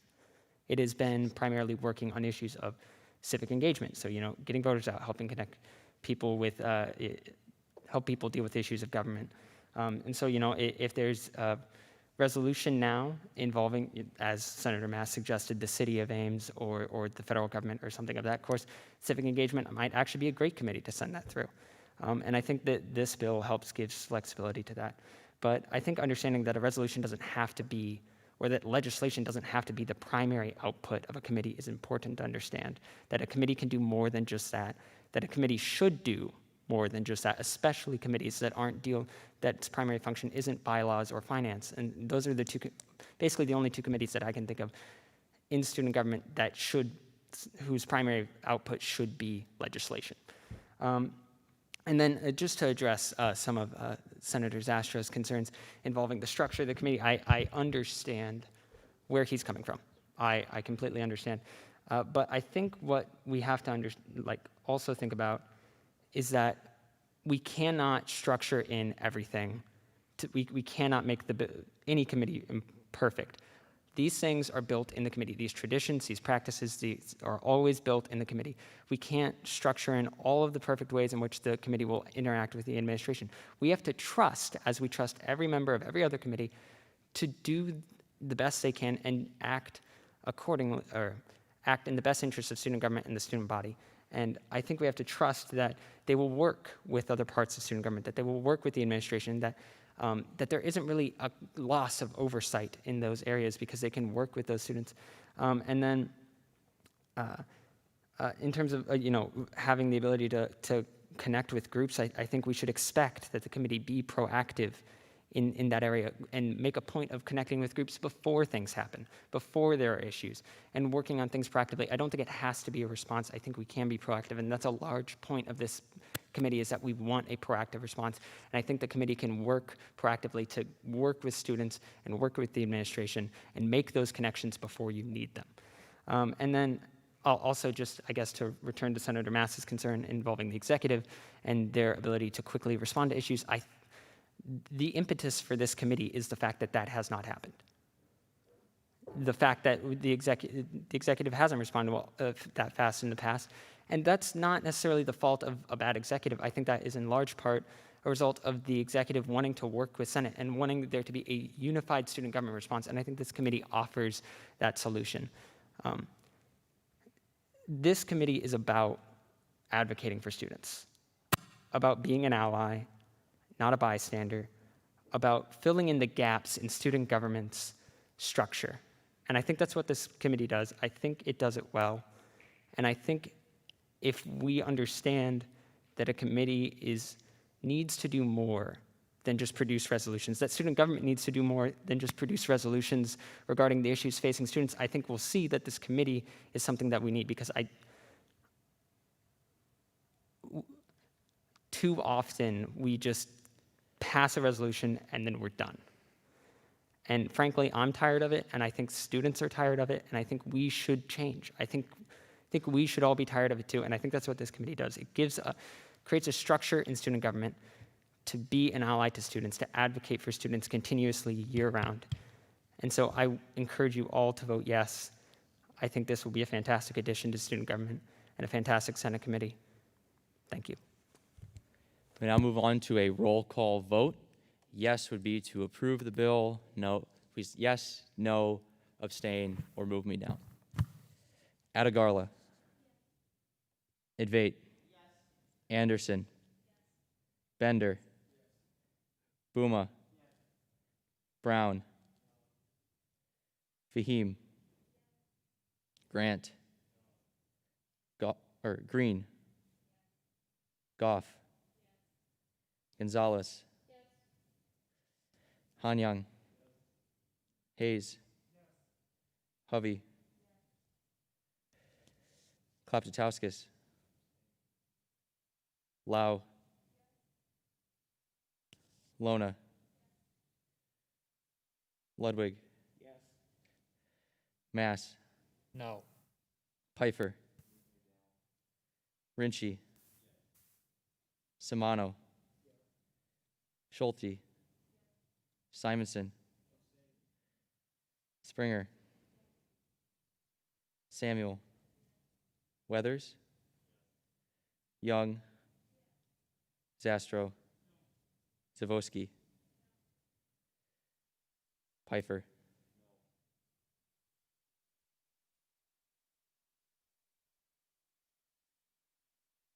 What? No. 1, 2. Okay. Yes. With a vote of 22 to 6 to 2, the bylaw bill passes. We will now move on to 2020-2-008Y, streamlining Chapter 7 and adding pandemic protections, and that is with Senator Advait. All right. Hello, everybody. So this is the bill that was up for first read 2 weeks ago. And if it looks a little different, that's because we reorganized it to make it easier to read. You can now just go in and see all the changes it makes as it will look in the bylaws. To go over what the bill does, essentially, there's 2 components to it. The first one is really cleaning out Chapter 7. And so this is Chapter 7. There's a lot of things in there that don't really follow logically, that aren't really in the order they should be. So this fixes that. The adding pandemic protections part of the bill just makes it so we're not enforcing specific bylaws, such as the one bylaw that said vice chairs of committees had to be seated by the end of the 3rd meeting of the 2nd session or something like that. So there's that. And then the last part focuses on Public Relations Committee, right? And if you have any questions about this, I'd be really happy to take that. But so far, Public Relations Committee has been functioning largely as a cabinet committee with a cabinet chair. And we really thought it was appropriate to move it into the executive branch, similar to diversity, in order to reflect the way the committee functions. In terms of real-world consequences, public relations, nothing really changes there, except instead of giving their update in the Senate committee section at the beginning of the meeting. They give their meeting in the comments from the executive branch section after President Morgan. So that's really about it. The same would apply to diversity and inclusion too. But yeah, other than that, I'd like to take any questions.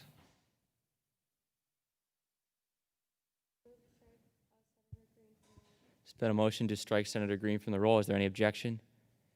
And seeing none, the senator has been struck from the roll. Speaker Ludwig. Yeah, so first I'm going to move to accept the Rules Committee amendments. The Rules Committee amendments have been proposed, which are deleting every word in the bill and then adding a bunch of them back. Some of them are the same. Is there a Yes. second? Oh, no, we don't need to. And it's with Speaker Ludwig. Yeah, so just to talk about this again, I talked about it in my Rules Committee update. This is a big one amendment, and that was more of a creative solution to the problem that there were a bunch of little amendments, and that there was actually one section of the bill that we entirely restructured, and so it just made more sense to make one edit and work on a separate document. So that was just a practical and resulted in this big change. So it does the same things I was doing before, just in a slightly different way, in a more effective way. Seeing no placards, I'll call the question. It's been a call to question on the Rules Committee amendments and a second. Is there any objection to voting now on the Rules Committee amendments? Seeing none, we'll go into a placard vote. Just call for unanimous consent. Is there any objection to approving the amendments by unanimous consent? Then seeing none, the Rules Committee amendments have been approved. Back to Speaker Ludwig. Yep, so, and then there was just one thing that I noticed just now that I figured we should fix since we just passed the Campus Affairs Bill. The last two enacted clauses, I would like to move to replace in both those clauses the words public relations with campus affairs, so that campus affairs is accurately mentioned in those bylaw sections. There's been a motion to add campus affairs to the last two enacted clauses. There was a second. Is there any objection to consideration of the amendment? Seeing none, Speaker Ludwig on the amendment. Yeah, so this just clears up a small conflict. Both bills essentially dealt with, both touched on these bylaw sections, and so there would be a confusion in how to edit the bylaws, and this just clears that confusion up. I'll yield. Advait. Right, so Speaker Ludwig, if my understanding is correct, the Campus Affairs Bill, I left that untouched. I left the references to public relations in the Campus Affairs Bill, knowing that this would be signed by the President after the Campus Affairs Bill. So what I did is I left in the public relations. Do you understand what I'm saying? Yes.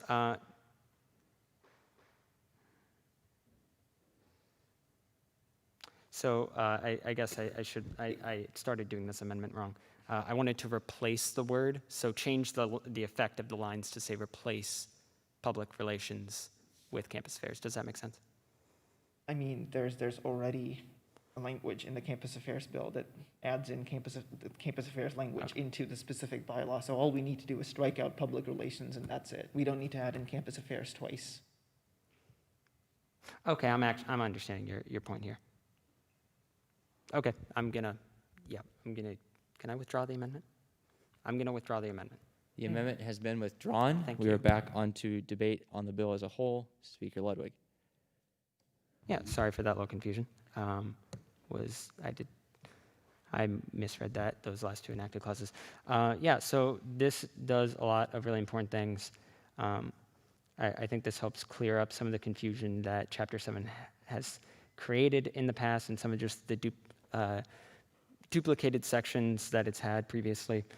A lot of the suggestions here are results of conversations this year and also conversations that Rules Committee had last year, but due to the university closing down, we weren't able to get around to writing the bill, so we just kind of had some of these suggestions sitting around. And then the big effect, probably one of the more substantial changes, or at least bylaw-wise in terms of where things are, is the moving of Public Relations Committee. It just kind of recognizes the Public Relations Committee plays a lot more of an executive role, but it maintains Senate's representation so that, we still have senators on there, making sure that the actions of the legislative branch are still being represented. But I think in many ways, just public relations makes more sense under the executive, since there's not a lot of the Senate business directly that they would deal with. So that's why that change is made. But generally, I really like the bill. I think it clears up a lot of things, and so I would encourage you all to support it.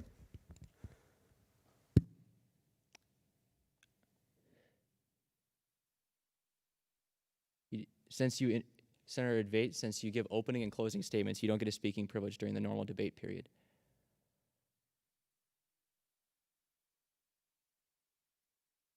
Yes. I would like to motion an amendment. I've said the amendment to Speaker Ludwig already. What it essentially does is there's a reference to Public Relations Committee in Bylaw 7.3.9 that we forgot to get rid of in rules deliberations, so this just takes that out. Can you state the amendment in its entirety? Of course. Let me look into my sent box. Just a second. The amendment is at the very end of, I guess, right at the very end of the bill, enacted the words in quotations, public relations and end the quotations be struck from student government bylaw 7.3.1, comma, and be it further. And then another enacted clause below that said, these changes take effect immediately. Okay, so there's been a motion to add two enacted clauses to the bottom of the bill. It should be reflected on the screen. Was there a second? There was. And is there any objection to consideration of the amendment? Then seeing none, Senator Advait on the amendment. Call. It's been a call to question on the amendment. A second. Is there any objection? Seeing no objection, we'll go into a placard vote on the amendment. There's been a call for unanimous consent. Is there any objection to approving the amendment by unanimous consent? Then seeing none, the amendment has been approved. Senator Advait. Senator Advait yields. Senator Zastrow. Just as a point of parliamentary procedure, can an author of a bill propose an amendment in their final speaking privilege? They can propose motions on the floor. So I was wrong to give it back to him after the amendment. That was my bad. But once the amendment starts, it's all new speaking privileges for everyone on the amendment. Yeah, but I'm saying in somebody's final speaking privilege, they can propose amendments. No, I don't think so, because the period of debate on the bill has ended. I would rule no. If you would like to disagree with that, you can try and overrule my decision if you're more confident than I am. Okay, I mean, I don't have an opinion on this right now. If there are no other placards up, I'll call the question on the bill as a whole. Okay, there's been a call to question and a second. Is there any objection? There's been an objection from Speaker Ludwig. Senator Zastrow, do you withdraw? Great. Speaker Ludwig. Yeah, so just realize that there isn't an effective clause on the bill. At least I don't see one on the bill, and neither does. Senator Advait, was that in that your... was part of my amendment. That was the second part of Senator Advait's amendment. Yes. Oh, was to okay. make it effective immediately. It might have been not. Oh, it's not in the email. My bad. I did say it verbally though. So. Sorry, I didn't see it in the email, and so I wasn't really listening. So, apologies. Great. You want to call a question? It's been a call to question. Second. And there's a second. Is there any objection to voting now on the bill? And seeing none, the period of debate has ended. Senator Advait with closing remarks. Great bill. Cleans up some stuff I've wanted to clean up for a while now. And there's a lot more I think that could also be fixed, but I think this is a good start. So please vote yes. That's all. Okay, we will now move into a roll call vote. So, Atagarla. Advait. Anderson. Bender. Buma. Brown. Emery's not on the roll. Fahim. Grant. Goff. Gonzalez. Yes. Hanyang. Hayes. Hovey. Klaptatauskas. Lau. Lona. Ludwig, Yes. Mass, Pfeiffer, Rinchi, oh, yeah, yes. Simano, Schulte, Simonson, Springer, Samuel, Weathers, Young, Zastro, Zavoski.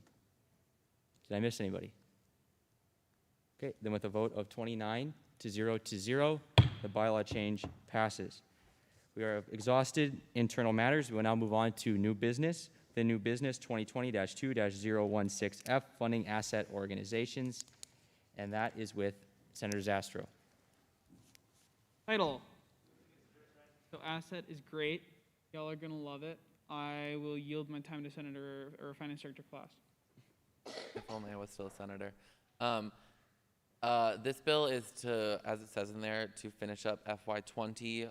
There were some organizations that didn't get their filing invoices by the deadline.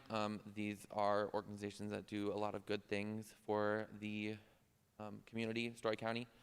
One in there is something we should have funded, but some accounting errors ensued, and so it did not happen. This money was taken back during audits and went into special projects. That's why it's coming out of special projects. But this is very important to get it funded, and I strongly stress that you ask questions if you have them. But I will yield back to Senator Zastro for now. Can I ask a question of intent to the Finance Director? You can just ask the Finance Director questions, I think. Oh, okay. Finance Director Class, is it your intent for this money to be coming from the Senate discretionary account?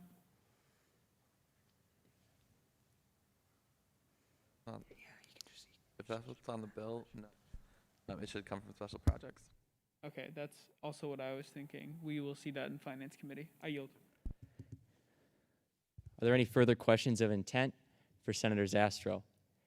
And seeing none, we'll see the bill next week. We move on to 2020-2-017Y, changing the priorities and criteria due date. And that is with Senator Zastro again. Title.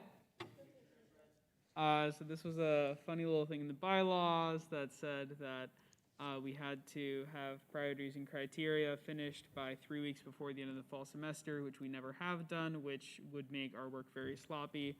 I included some fun little principles in here about whether or not bylaws which are good should be kept in.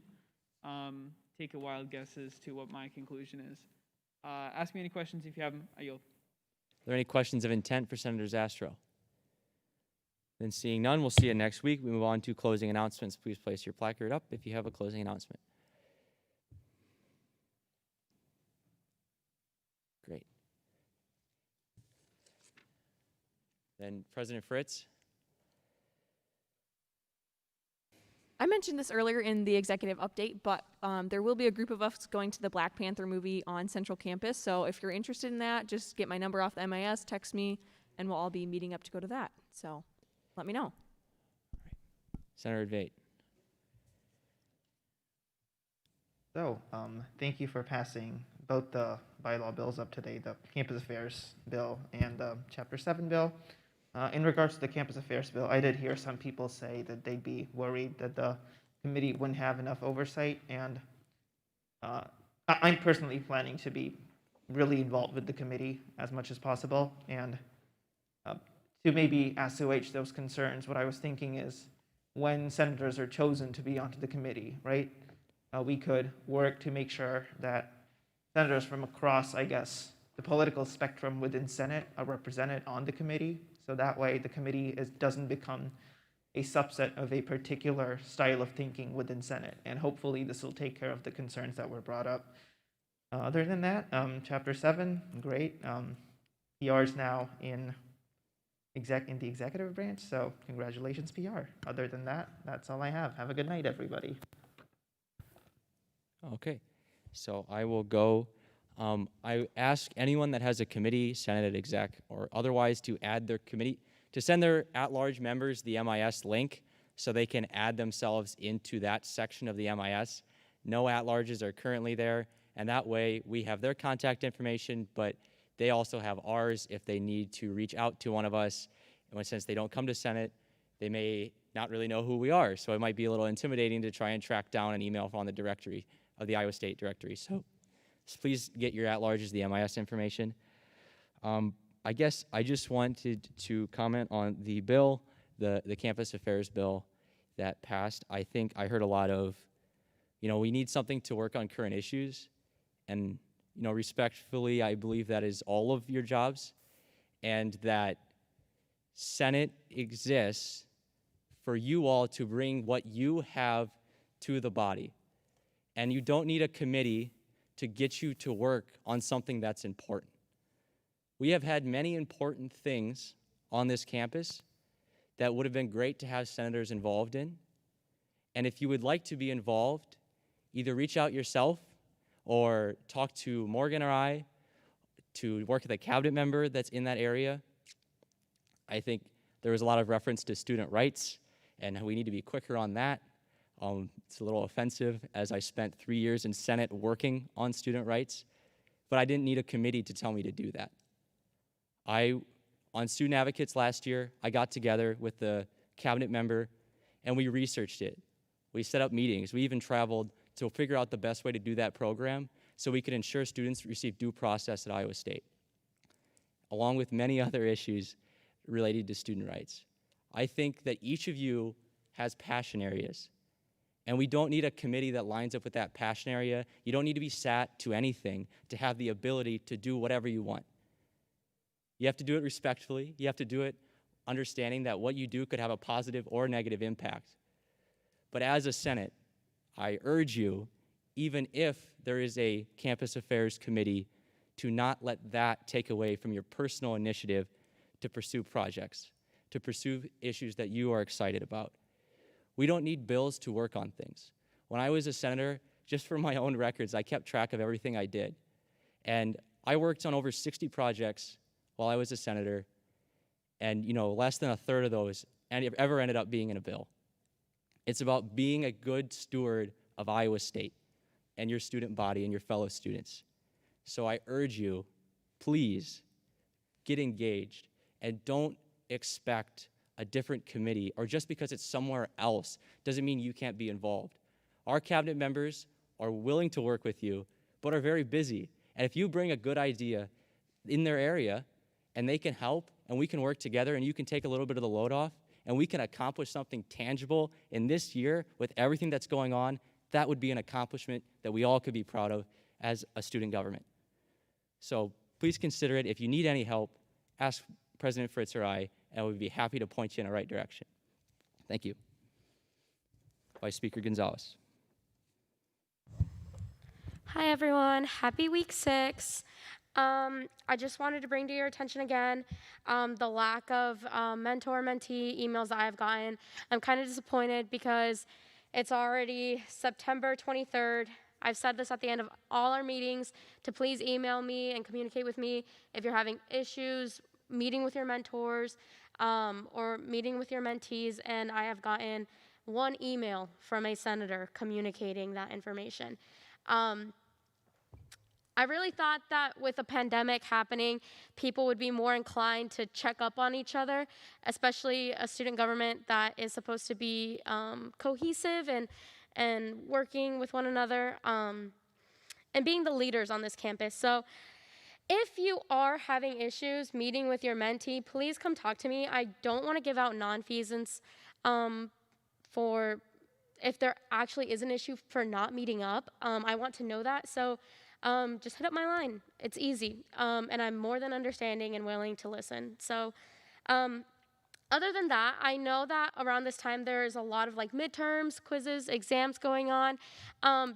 Please feel free to reach out to any of us if you're having, troubles mentally, emotionally, if you aren't having the best time right now. I know it's hard on everyone with physical distancing and not that many opportunities like the years past to connect.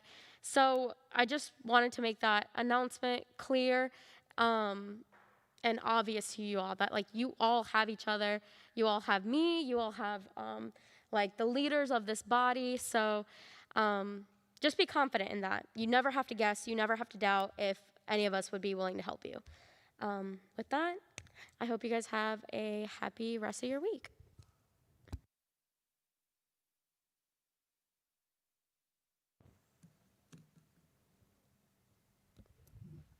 Oh, yeah. Oh, okay. All right. Sorry, just used to being called on. Yeah, so couple things. First off, lectures update for the week. Coming up tomorrow, Perform the Protest, a theater action for our time at the ISU Theater.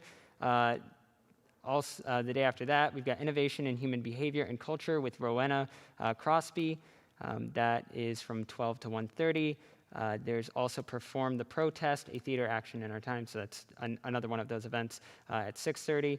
You can find the links to those events on the lecture's YouTube page.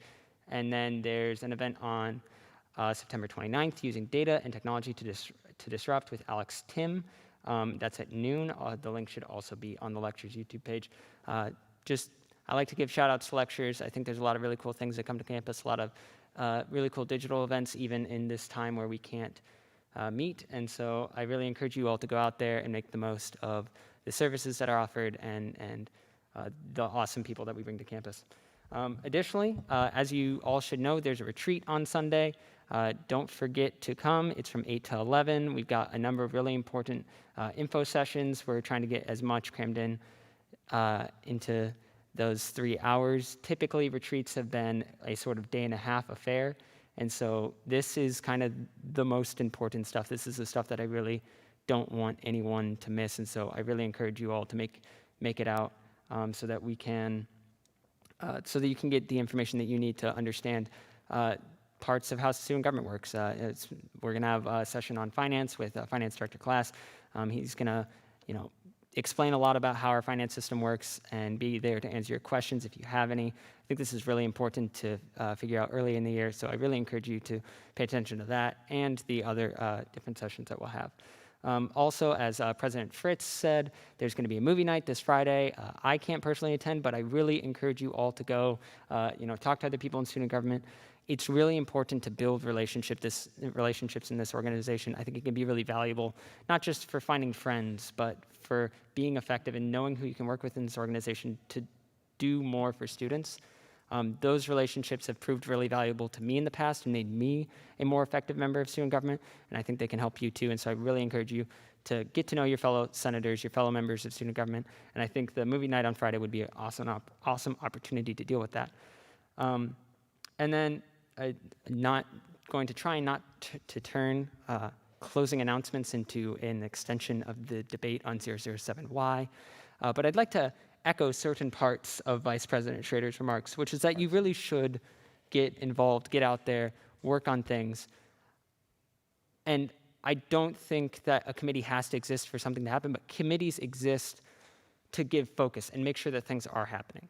And so, yes, there are certain things that this committee will work on, but I really encourage you all to don't stop advocating for students. Don't start working on things because you think a committee is going to work on it. Work with this committee. Work with other committees. If there's something to work on and you don't see it being done, you can always step up to the plate, and I really encourage you to do that. And then just lastly, and this kind of relates to that, we're chugging along through the semester here. There's not a whole lot of time left. In this semester, I think we're getting close to the halfway mark. So get busy. There's a lot to do. And this year, we've lost 2 weeks in the fall. We're going to lose another 2 weeks in the spring. It's important that we make the most of our time here and that we do the most that we can for students. And so I really encourage you all to get active. If you got projects, if you've got ideas, get working on them. Come ask me questions. Go ask other members of student government questions. Get working on those projects because now is the best time, especially if you got something big or a large number of things that you want to work on. You really got to start hitting the road now. I think it's important. And other than that, really just appreciate the debate tonight. Thank you again for all the dissent and the agreement. So go Cyclones. Move to adjourn. Is there a second? Any objection? Adjourned.